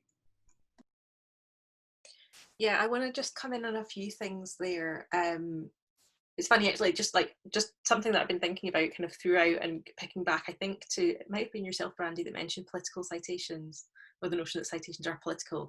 And it's something I've been thinking about as I've been kind of grappling with kind of, yeah, the dominance of Anglophone scholarship and how I write what I know when I am writing for academia. And I kind of feel like I'm going to end up just like writing really lengthy footnotes about how I know what I know. If I can't cite it by someone that I want to cite, then I'm just going to end up writing a story of why I know that I know. But thinking about the terminology we use, and I guess thinking about things like collective solidarity, and working things out, like I feel like, yeah, that idea of turning things on its head, I kind of like global majority for that reason. But what I'm finding is that in activist circles, we can talk about terminology and we'll pick it up and adapt to it really quickly. But the issue comes with, how do we make that widespread? I feel like that's just that's the constant hurdle for me, is I can be constantly adapting my language, but how do we get it out to everyone else who's not in these circles, who's not having those conversations? But also simultaneously, that those collective umbrellas, it's where we use them and when we use them. And it ties in, I think, with Michelle, what you're saying about getting to know everyone that you work with and actually taking the time. It's something I want to try and find more time to do when I teach at the university level. I do always make everyone introduce themselves, not as much in terms of where they're from, but more in terms of what's brought them to that class. But it's that thing of trying to adopt an approach that makes room for everyone as they are, and it's the relationship. It doesn't assume a hierarchy that I don't need to know who they are, but I'm going to introduce myself as a lecturer. It's about actually getting to know the people you're working with, that I think we can apply in anything. Like, that's a community music thing. You never start without going round introducing everyone. In some of the environments and contexts I was working in, we'd go around and we would do our sign names, because there were a lot of people who were using sign language. And so it's those types of just approaches. And I feel like there's something colonial about, or maybe somewhere between colonialism and capitalism, where we don't have time to do that and we must just get ahead and do the thing, where we don't make time. And I've been involved in a lot of sort of equalities working groups and committees in my time, and the only one I've ever left was where someone said, we cannot put equalities over progress. We must move on, because they didn't want to take the time and space and resource to actually look at who was involved. And I think there's something, yeah, it's maybe a bit more capitalist than colonial, but there's something about that sort of taking the time and taking the pause to actually meet people. And it's such a human thing. We're talking about person to person human interaction, but that we're not in a world where that's, or we're not in a society that values that anymore. You know, I think we can kind of see that more widely in terms of how, you know, it's very transactional culture, that we don't engage with humans on a human level anymore. But yeah, just in terms of thinking about, yeah, language, and, you know, there was BAME in the UK, which is also, there's Black and minority ethnic, and then there's also BAME with an A for Black, Asian and minority ethnic. And then the UK is kind of more widely adopting POC, people of colour now.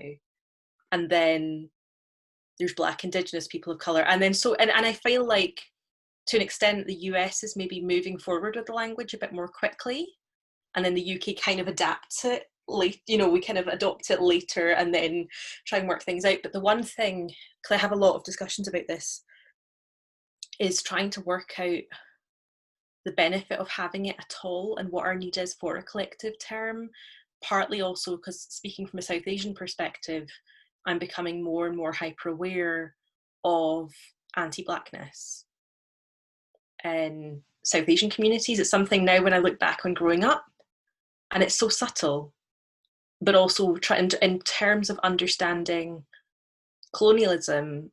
Like, my family came via Kenya on my dad's side.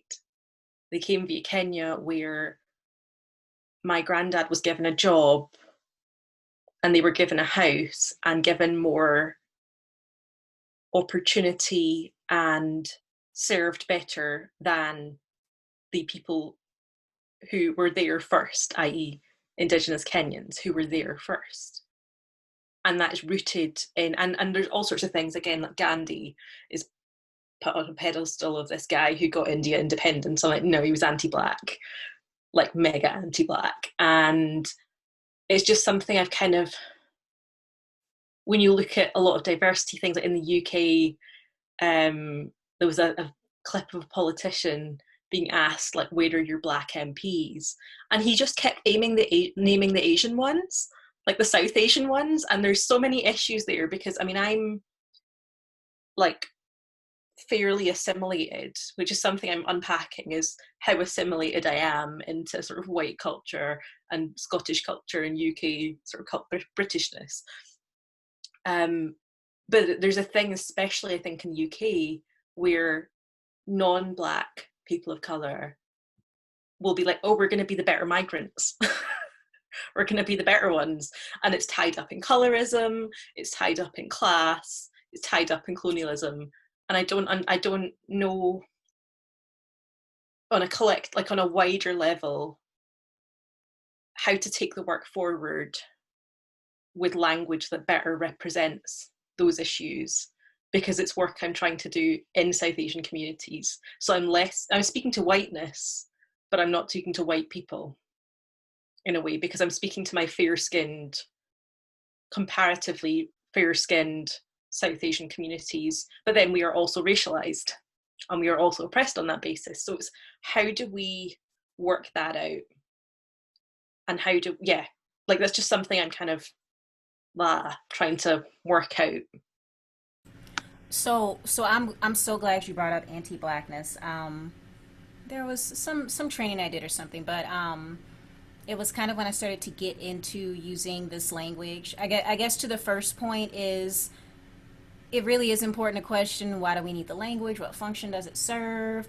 For me, a big part of it is like, what are you actually doing regardless of what language you're using? So like you're saying, POC's picked up there. I used to use that term. I no longer use that term. I don't fault anyone else for using it. But for me, POC frames white is the norm and those other people have color. So I personally don't use it for that reason, because there's this essay, this Glenn Singleton essay, white is a color. And whiteness in the United States is constructed as this invisible thing, this just default thing, and everybody else has color. But to the point of anti-Blackness and speaking of solidarity, one thing I appreciated in the conversation I had this training long ago, was how important it was to acknowledge racial construction of whiteness as in opposition to blackness, and going back centuries and seeing how the construction of blackness as, you know, evil or inhuman or whatever it was such a big part of colonization and chattel slavery and how all that spread. And so there's not only the anti-blackness against actual black people, it's the anti-blackness within each other community. So a lot of the talks I'm hearing around solidarity, especially considering the murders of black people in the U.S.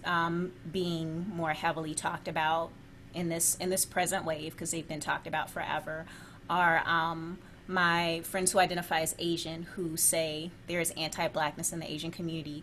The model minority myth hinges upon being anti-black. And also there are those of us who have stood in solidarity for a long time, and we're going to highlight that. My board president identifies as a brown Chicano, and he recently was part of a panel that talked about communities in our city in Fort Worth and the anti-blackness that is within the community, and he's been able to speak to family experiences and things he's seen. My friends who identify as indigenous or native saying, like, we have our struggle too, but anti-blackness is a straight up thing, and that in every single community there's, for me, it's the combo of anti-blackness and appropriation mixed together. Like I spoke to earlier, that idea of you know, black is bad, black is less human. That's just, sometimes it's super overt, sometimes it's more subtle, but also like all the trappings of what black culture has created, all the dance and the musical production and, you know, just all this stuff does get taken on. And so for me, a really important solidarity point is to say anti-blackness is a thing. My community's been complicit in it. I've been complicit in it, and I think it's really powerful that we have this group now. With Decolonizing the Music Room, I've been really intentional about trying to decenter whiteness and let people know it's like Diljeet said about talking about whiteness but not for whiteness. So these kind of conversations you don't have on a panel where I'm the only non-white person, because I'm not going to sit on a panel full of white people and talk about, you know, each, you know, interracial, all of this stuff. So even having these types of spaces, I think, is so powerful in being able to talk about that stuff and then talk about what it means next for what we're doing as music educators and musicians and scholars and all of that, because it doesn't really get talked about. And then I have a lot of white peers who, like we spoke to earlier, say a lot, you know, Black Lives Matter. Everybody's very excited. I get it. We're very, very excited. But I'm very aware that if I step just a little bit over that line, that white rage Michelle talks about is going to explode, because so many of them are certain that, like, oh, I'm good. Like, I'm a good white person. I'm not doing this stuff. And from the outside, it's a very obvious unwillingness to confront it. But, it's kind of a dance. It's like, I do have to talk about this stuff. This is my job. This is very important to me.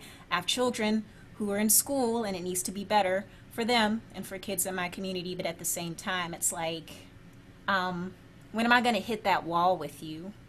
Or when am I going to have to say, I'm very aware of how I'll have to back off of people who are so indignant about the work they've been doing, and I have their token people to make them feel very good because they have proximity to someone who is not white, who loves them, but those things don't equal. But it's not something we can confront yet. I wanted to say a little bit about the anti-Blackness piece as far as, when we say indigenous communities, so I came to this term after I did my first international travel to Israel. So I went to Israel. That was my first out of the country gig. And I never travel for the sake of vacation. I'm always traveling to dance. I'm always traveling in like representing something. So I've come to find that's very different about my life. So, but when we went to Israel, we had natives that I had met for the first time from Canada. And the second trip, I think we also had somebody from Alaska. So they say Alaska Native. But for myself, I was always just here in Nevada. I used to always say when I was little, I'm Indian, I'm Indian. And then I even kind of use that when I go older. But then I had a student who was like, I have a pierced nose. And he actually was from India. He went home, he's like second grade, and told his mom I was from India. And I was like, she's like, you're not Indian when she came in. She's like, oh, but you have the pierced nose. That's probably why. So I've changed my terminologies based off of interacting with people. And so when we say Indigenous or Native American, or we say Indian, NDN, sometimes for us natives from the res, and we say res as reservation, that could be in Canada or the United States. But when the Black Lives Matter started getting more attention, it's almost as if some of the Indigenous people who aren't really as well aware, and maybe they're not voicing their concerns in all the areas they should be, it was kind of like, what about us? This has been going on for, and we're the invisible minority, I guess, for a term in the United States. We are invisible. So yes, we do have higher murder rates. I myself have had a cousin who has been shot by police, and he wasn't even armed. He like took $15 from a gas station, not anything to be murdered over. There is a memorial to him. I've had an uncle of mine on a different reservation be beat so bad by the police, he's been put into the hospital. But I know that, and I'm aware of that within our communities. However, those things, there's also sometimes not even cell phone reception that we could get on reservation to be able to film these things. However, that should not overshadow what is still happening to Black people. And when we know the history, like when I went through and read Ibram X. Kendi's book, and then I've also been reading The Invention of Whiteness. In contrast to Blackness, they also try to get all the other cultural groups to buy in to be anti-Black. And so when that came out, I had various people on my timeline from Canada and the United States. More of the activists don't say, what about us? More of the activists show up in solidarity to some of the Black Lives Movement's protests. And some of them, I think one of our more famous comedians, she showed up in a jingle dress to one of these. And that's just, it's healing. It represents this. But she got blasted by some of the people in our community. And I was like, she's showing up in her way that she has every right to be in solidarity with, our Black brothers and sisters, which is what we terminology in Native. She has every right to show up and represent that way. It wasn't put the spotlight back on us. However, there were a few people who actually also wanted to do that and get the spotlight back onto, but the missing and murdered Indigenous women, it's like, yes, that's also a problem as well. In addition to, and I feel like myself, I have Black students, I have Mexican American students, I have all of those students, but I know my own history, and I think they are all, like, how do we get it all on the table? How do we support it all simultaneously? However, where do I hit that wall when I start speaking up on behalf of all the cultures within my own classroom? Where do I hit that with my colleagues? And it becomes awkward to the point where you ask people to change how you're living. Are you living in segregation? Do you know any Black people? Do you know any Mexican? Are you in their neighborhoods? Are you showing up to their events? How are you? That, I believe, that's where I'm kind of at in workplaces, and it's very important. So that point is where you could go along with someone up until a point, which is at this point, I only have one really close white music colleague, but she also has an equity and diversity degree, and master's degree that she decided to go get herself. The other ones, it's a very touchy subject, but yeah, the anti-Blackness within Native American communities started showing up. And it's sometimes I'll still see some of it, but it's usually a hashtag, what about us? Or me too, and I think that if you know your own culture and you're doing what you're supposed to be doing and standing up for your own people, it's in addition to, you bring up both, that's how I feel. I think that's really interesting. And for me, it kind of goes back like thinking about that, but also because I guess like thinking about like with after George Floyd, like the most, or it was kind of, you know, I expected to see a lot of all lives matter stuff from white people on my timelines, but I wasn't prepared for just how many brown South Asian people didn't get it. How many of them were posting all lives matter? I just couldn't get my head around it, because I'm, you know, people of my generation. I was like, surely this is, you know, stuff that we should have learned by now.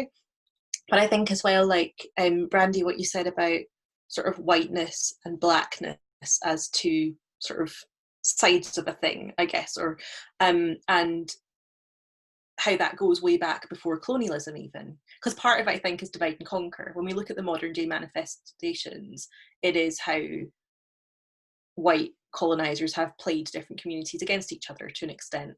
But I also think there's a really deep-rooted thing around faith, particularly as the more I'm trying to learn about colorism in Indian communities, a lot of it's rooted in delineations of caste and colorism, because they go hand in hand in terms of skin color. I guess it's rooted in part to kind of, if you are rich, you don't have to go outside, therefore you have fair skin. If you are poor, then you will be doing manual work, you will have dark skin. So there's that to an extent, and then also kind of geographical issues.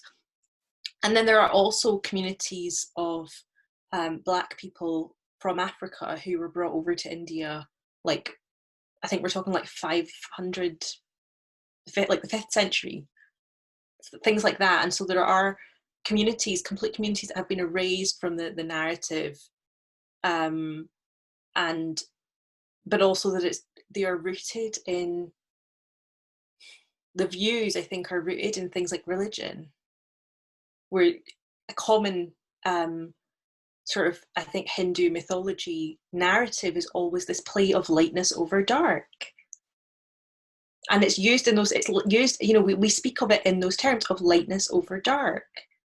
That's literally the festival, I suppose one of the most famous sort of religious and cultural celebrations is Diwali, which is the festival of light. And in Hindu culture, so in Sikhism, which is my family background, the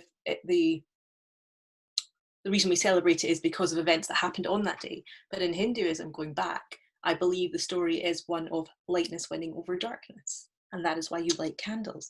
And so when something is that deep rooted, you're upending someone's belief system, or trying to, again, it brings in that whole thing about religion and interpretation.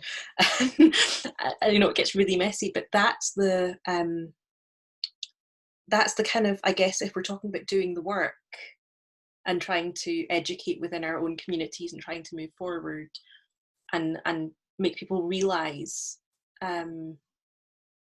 how harmful those ideologies are, we're talking about someone's deep-seated belief system that is centuries old. And how do we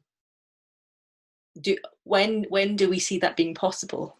You know, they say that it takes the number of years it took to learn something and then some to unlearn something. So, you know, how does that work with something as deep-rooted as that, I guess? Not expecting an answer. That definitely speaks to the idea, you know, we can't hand you a book, we can't hand you a list and have this thing done. There isn't a done, you know. I guess to that end though,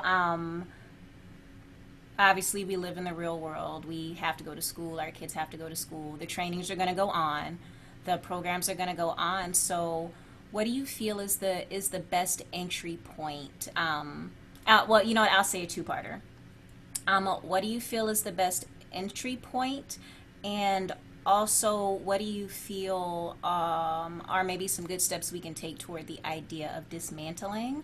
Diljeet, you talked in the panel that I did with you not too long ago about something I hadn't totally thought of. So, you know, the U.S. is new as a nation, not the land it's on, not the cultures that were there before the U.S. was created, but the U.S. is new. And I had the experience this last summer of going to Spain. I'd never been to Europe before. I went to this big monastery and was like, you know, I've literally never seen an institutional structure of that age. And when we spoke in our panel, you made me more aware of just the sheer scope and in your comments you just made of the sheer scope of time of structural and institutional stuff.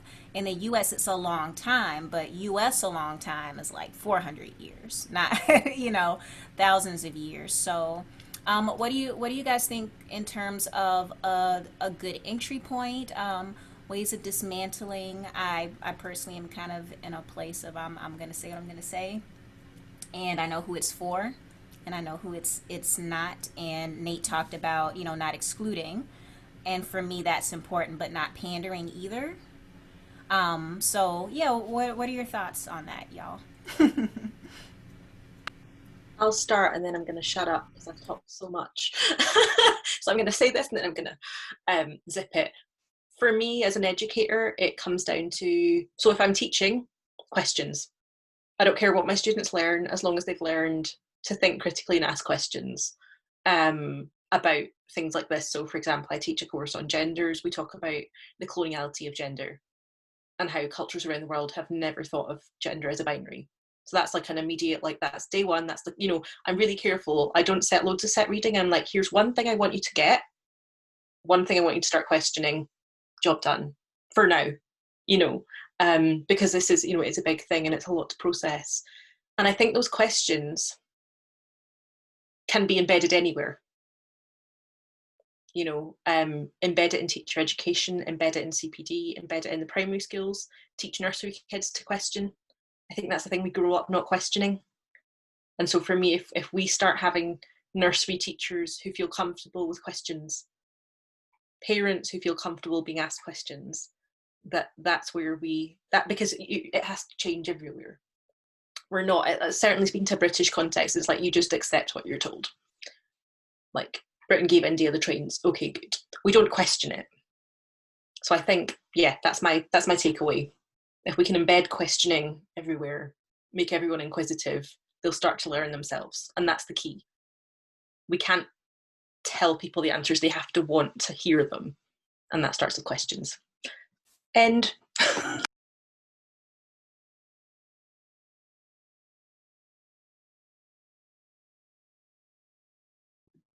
I can speak next, Brandi. Several people, Michelle, Diljeet, and Jon, I think you had mentioned relationships. And I think that is the entry point. Look at who your circles are. Look at the people that you value. Look at the people that you consider your mentors, and challenge yourself to, ask yourself why is this my circle, and how can I broaden my circle? And there's a lot of communities that have ways for non-Indigenous people to participate, and put yourself out there and be vulnerable, and look for those ways that you can become involved in those organizations, or even if it's just a festival or a craft market. And the more that you do it, the more comfortable you'll be. And also to listen. In my Yupik culture, listening is a value. And in Western culture, it's eloquent speaking is a value. How can you get everyone to listen to what you have to say, instead of how can I be a complete and fully engaged listener? So listen to the people who, once you have those relationships and you have developed some trust, people will share with you. And when they start sharing, take them at their word and listen. And if you feel defensive, or you feel like you want to challenge something, then that means you need to listen some more.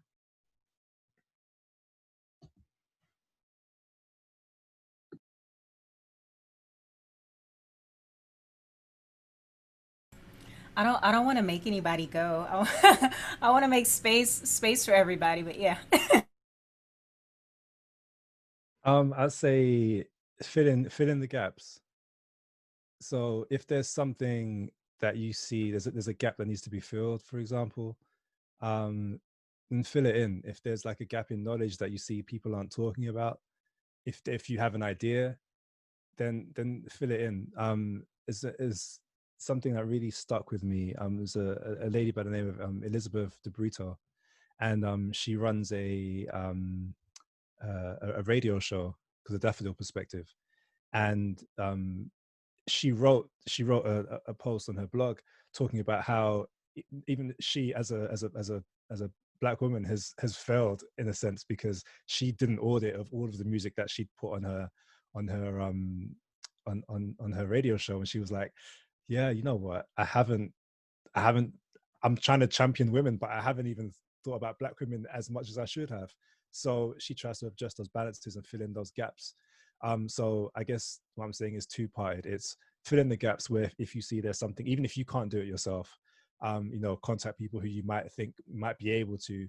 Ideally, if these people are of the culture, you know, that you're trying to, that the gaps that you can see, and also don't be afraid of being wrong. You know, where I can only speak to myself. I'm learning. I've learned by listening to all of you, literally all of you speak today. I've learned something. And there might be something that I've written on a blog that I'll go back in 5 years and be like, that's nonsense. But I think we have to be, we honestly just have to be honest and be like, we're learning. We're sharing as we learn. There might be something wrong, but feel free to correct me. But you know, always being humble enough to say, to accept if you are wrong and where you can improve, because I think that's all we're trying to get to. We're just trying to be better at the end of the day. Thank you. I think I wanted to gather my thoughts a little before I answered. And for me, just, I know that my first experience with ukulele was with a Grandma Lily straight from Hawaii. She was like, told us all to call her grandma. I've been to Ireland, I've been to Israel, everything, like all my Bollywood, all my belly dance, I learned Bhangra directly from people from the countries. But one thing, so relationships are good in listening, but also I think to listen without an expectation of what our protocols are.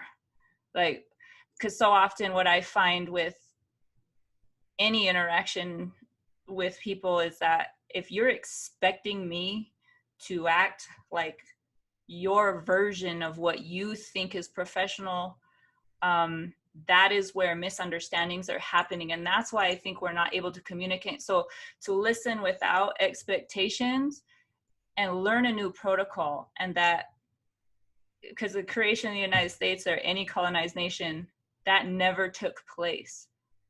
Like the natives are like, hey, can we talk to you? And they're speaking a different language. No, you can't, boom. You know, so like, just listen without expectations, and maybe you might learn a new protocol, but then you'll also be a lot more in tune with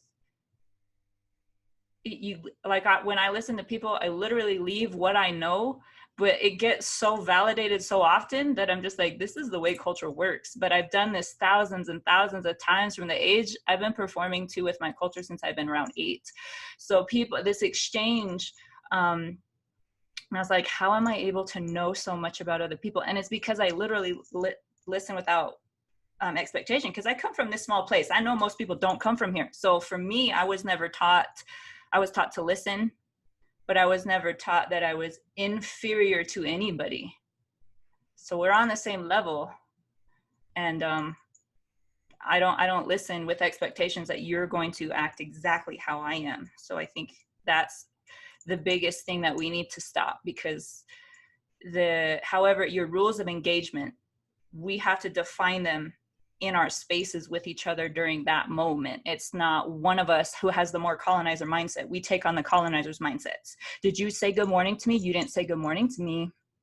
You know, or what, you didn't greet me first? You didn't smile at me first.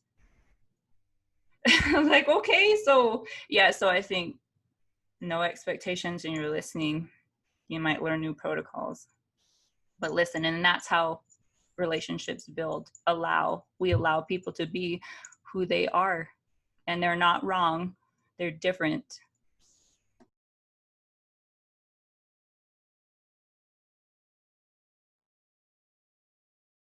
Yeah, so there are several blog posts that I regret writing from 5 years ago and more.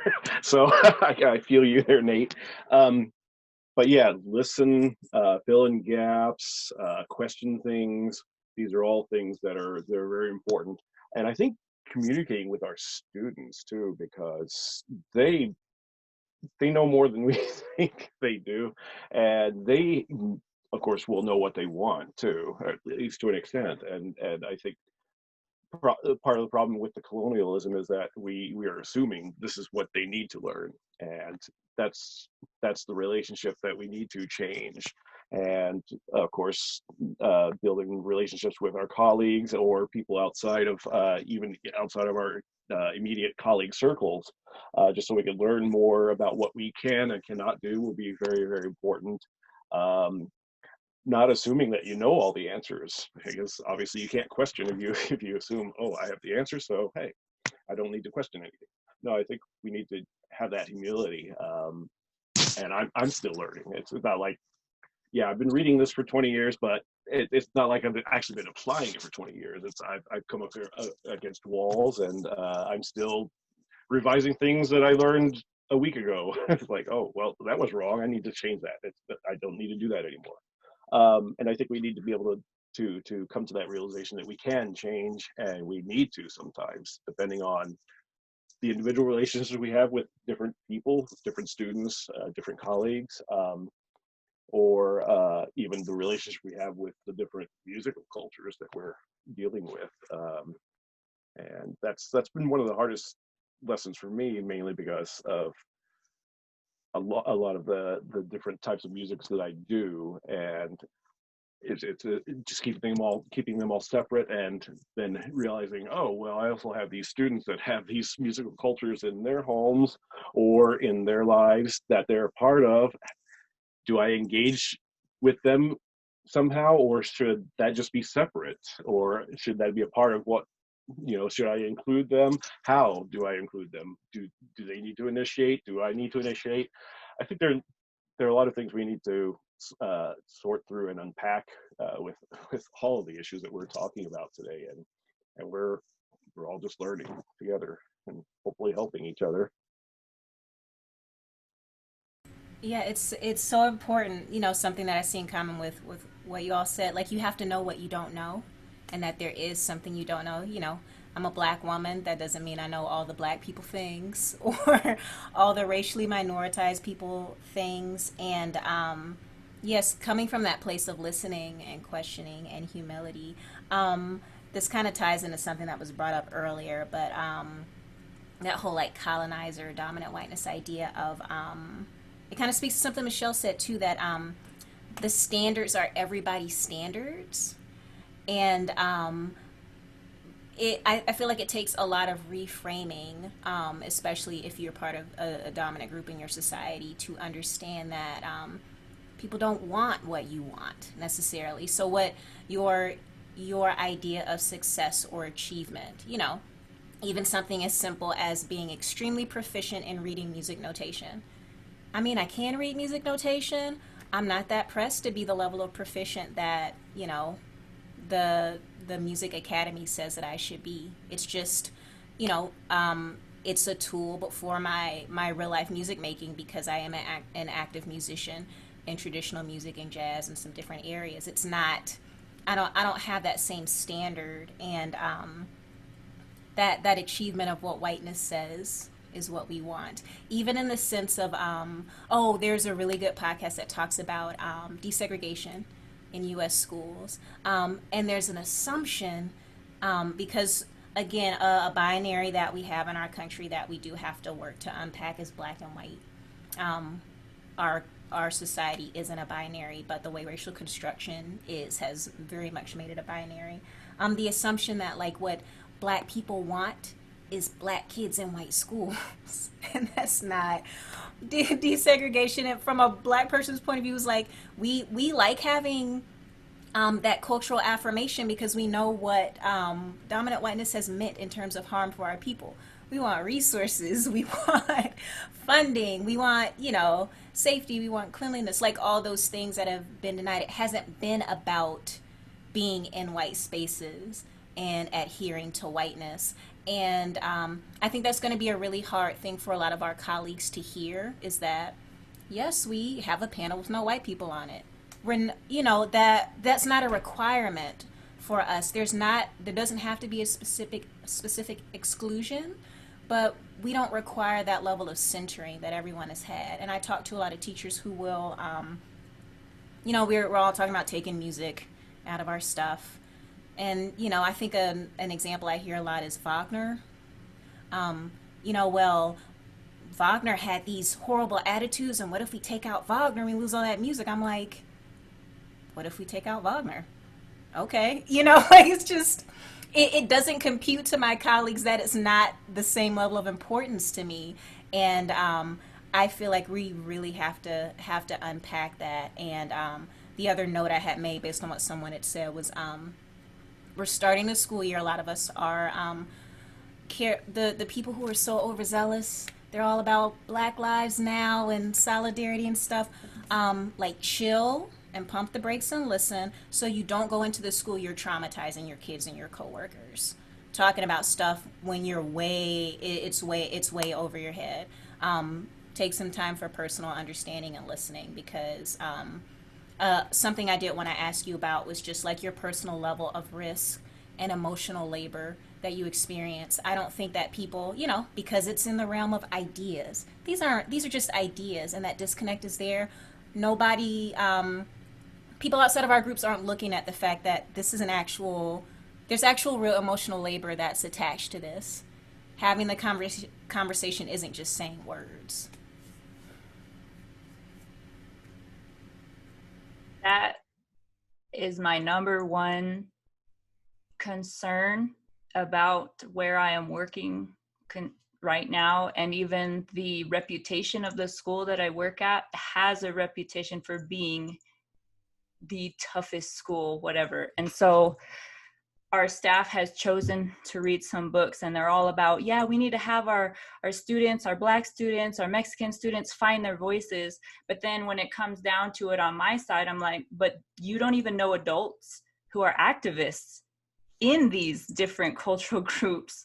So how are you going to find their voice? And with this push in the United States for social emotional learning, and it's like, oh, we gotta make sure all of our students, their social needs are met, their emotional needs are met, and so on. And I'm like, but if you don't know any other norms of any other cultures, and quite frankly, whiteness has come to mean in the United States within our schools, it's fairly complicit.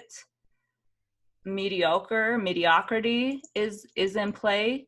And so what I'm concerned about, exactly what Brandi said, is that yes, everybody is like, I'm all for everybody having their rights. It's like, but when you have that student in your class, say you have a Black student in your class and they act up, what is going on up here? Are you immediately, do you think that that student is still a student and is still a kid, or are you looking at them as an adult? Are you looking at them into all this, the anti-Blackness that has been built into education? It's documented that Black girls, Black boys, just that your skin color has to do with how many times you're expelled and how much your behavior is referenced.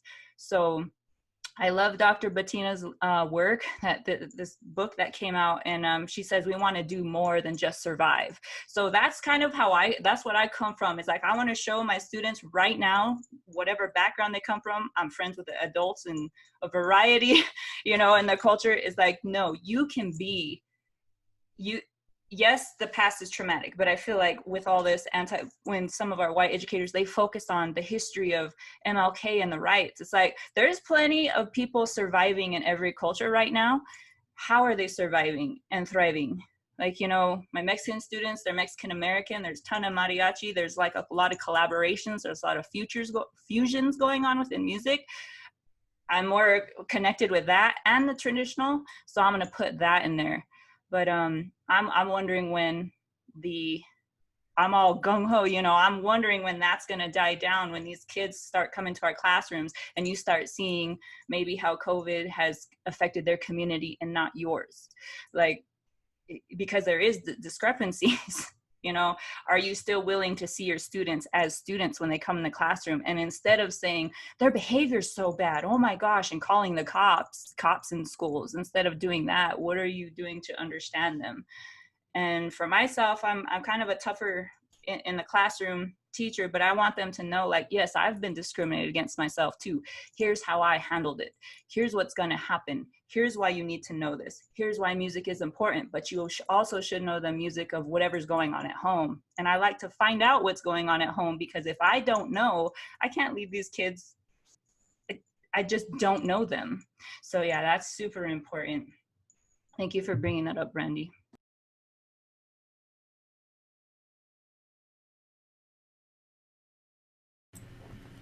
So we're kind of getting toward the end of our time. I still want to leave space for everyone to speak, but I do want to respect your time. If you could, can you share? I know we're all music makers in our own right.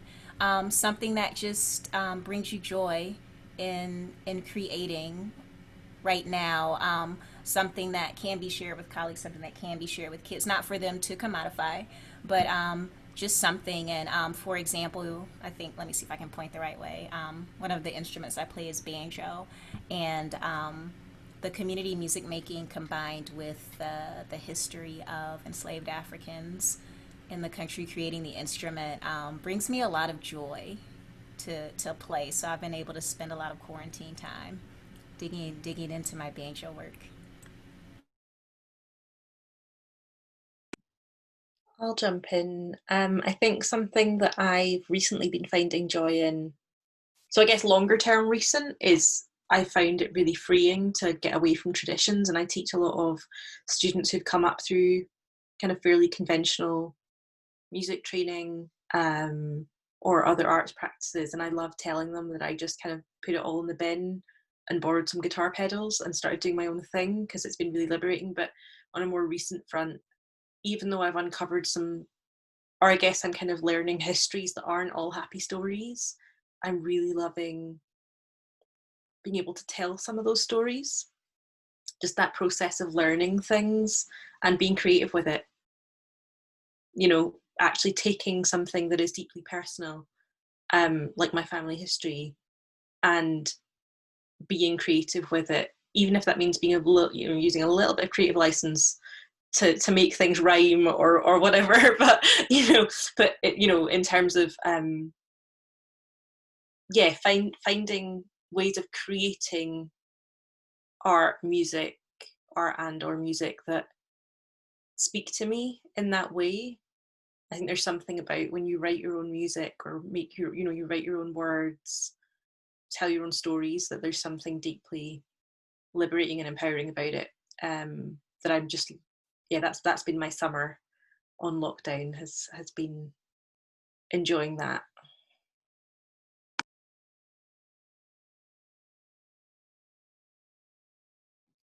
I think for me, it's been writing these kids books. It's been great just knowing that, and I've sent actually the next one about the piano to a few kids, and speaking to their parents about how they found the books and stuff, and how they've been on YouTube and searching for this person and that person and this and that, and it just fills me with a lot of joy, especially like to know that just in the power of a few words, you can open up a child's mind to so many different things that they might not get in school. So I'm like, it's been amazing to even just for myself to find out about these people, listen to some of their music, even revisit stuff that I've wanted to listen to before, but how it is in everyday life. You're rushing around doing this and this and this, so you don't get a chance to sit and listen to music or watch a concert. And just being able to do that, sit and watch stuff, and a bunch of these NPR tiny desks, for example, some really cool stuff there. Anyway, yeah, just going back to it, just knowing that some of the writing is just it's giving kids a different perspective, and hopefully in the future as well, going to be showing them a lot of these Black female composers that I had no idea about, to be honest, either. I think it's going to be great. So yeah, that's just been it's been great. doing that work. Well, I wanted to say something. I forgot. Our lake, speaking against colonizing, due to COVID, our tribe is exercising their sovereignty, inherent rights. Our lake is shut down to anybody, everybody, actually everybody except tribal members. And for the first time in my life, whenever I haven't been out to the lake for about a month, but the only people who I see posting pictures out there are my fellow tribal members. And when I went out there a month ago, it just makes me think about what it was like before contact. And we don't have any development out here at our lake. Like this, literally, you go out by the pyramid, this is what it looks like. But the only people allowed to go out there right now, because of our inherent sovereignty rights, because our tribal chairman chose to cut it down, there are checkpoints. You have to flash an ID to get past our checkpoints to access the lake. It's shut off from everybody right now. So I mean, like, that to me was exciting, and it's exciting to only see members only going to the lake, and we don't have to worry about the added trash, the added who knows what else can go on or what's going to happen. So that's something else that's been bringing me joy. People go out there and sing, they say prayers, they just jump in the lake, all our native kids. Yeah, that's been bringing me joy. Brandi, one thing that has brought me joy all through the school year is hearing my students singing in the Yupik language. So in my mom's generation, she was forbidden to speak the Yupik language. And all across Alaska, the Native people could not speak their native language at school. They were physically harmed if they spoke their native language. So in my school, all the children, kindergarten through 6th grade, we are learning Alaska Native songs and dances. And they are speaking when they are singing those songs, they are speaking in a native language, and an Alaska Native language, which my mother was not allowed to speak in school. That brings a lot of joy. And they love to do the songs and dances. And what's good for Indigenous children and Black children is good for everyone. So if we remember that, if we are centering our Indigenous students, our Black students, our Asian students, whatever region that we're from, if we are centering those students in our classroom, it is good for everyone. And personally, right now, what is bringing me joy is that it's harvest time in Alaska. So people are berry picking and fishing and hunting, and I am enjoying seeing young Alaska Natives out on the land carrying on their traditions.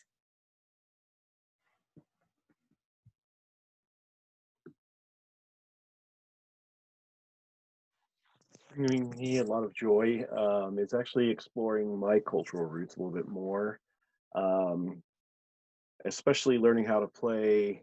I mean, I've been playing Asian fiddles for a while, but the coconut fiddle from Thailand, it's called Sa U, was something my grandfather played in Thailand, and it's an amazing instrument, and it's very similar to the Chinese erhu, and very similar techniques and styles, but then a lot of differences as well. And so I'm learning a lot about all the different bowing styles, the different articulation styles, the different types of strings and materials that make up the instruments, and reading and listening, and of course also trying to learn how to read in Thai, because that was something I never learned how to do, because well, you know, growing up in America and being in a very white part of the Midwest, it made it difficult to keep those language traditions alive.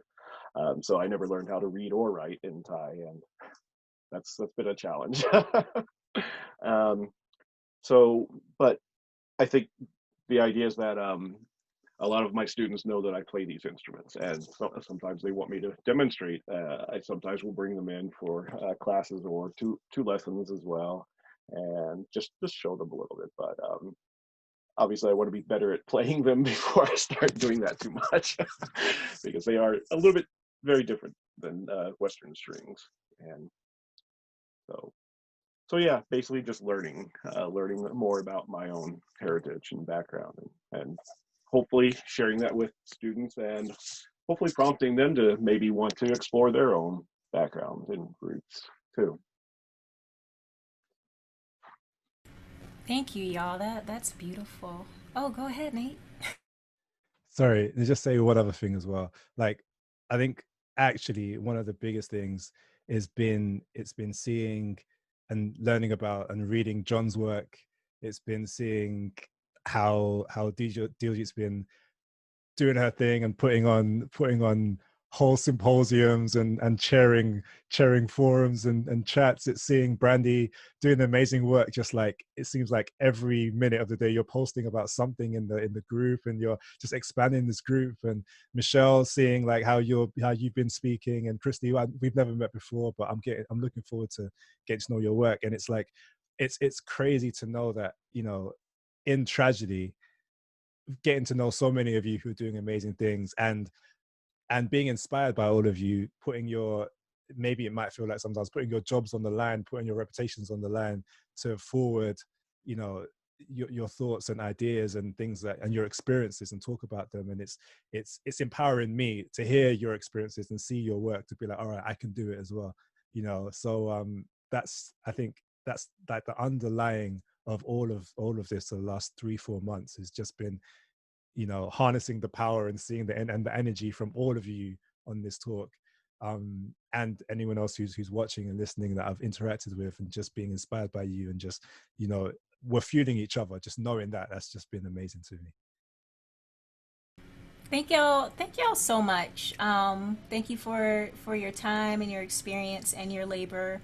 I know it means a lot, and I'm very grateful that in light of all the tragedy that we've been dealing with worldwide, people being forced to be more connected virtually means that this could even happen. We had the capabilities before, but I'm not sure that it would have played out quite this way. So just a really big thank you to everyone. For those who are watching, Decolonizing the Music Room is a 501c3 nonprofit. We have a Facebook group that's our discussion arm. You can search our name on Facebook, and you can find us at decolonizingthemusicroom.com. And I will put any links that our guests would like to share to their own work in the comments and in video descriptions. Our nonprofit name is its name. We've really struggled with people co-opting a lot and saying we're part of the Decolonizing the Music Room movement. When you say decolonizing the music room in spaces, and you got it from the nonprofit, you're talking about the nonprofit, and there's actual like labor and work, people and faces behind that. So I really want to bring awareness to that, because it's become something that has been a big concern. At the same time, we talked about language, and there's not ownership over language. We don't own the word decolonizing. We use it as it fits. We notice that everyone here on the panel doesn't necessarily subscribe to the use of the word, but the work is the work, and that's what's really important. And I'm so grateful to see that people who have been doing the work are able to connect and find each other and have these spaces where the spaces are for us. They affect everybody. Like Christy said, it's not just what's good for the kids, it's good for all the kids, the adults too. When we're really looking at the global majority and what needs to be fixed, honored, repaired, brought to light that has been erased, it's good for everybody. So thank you guys so much.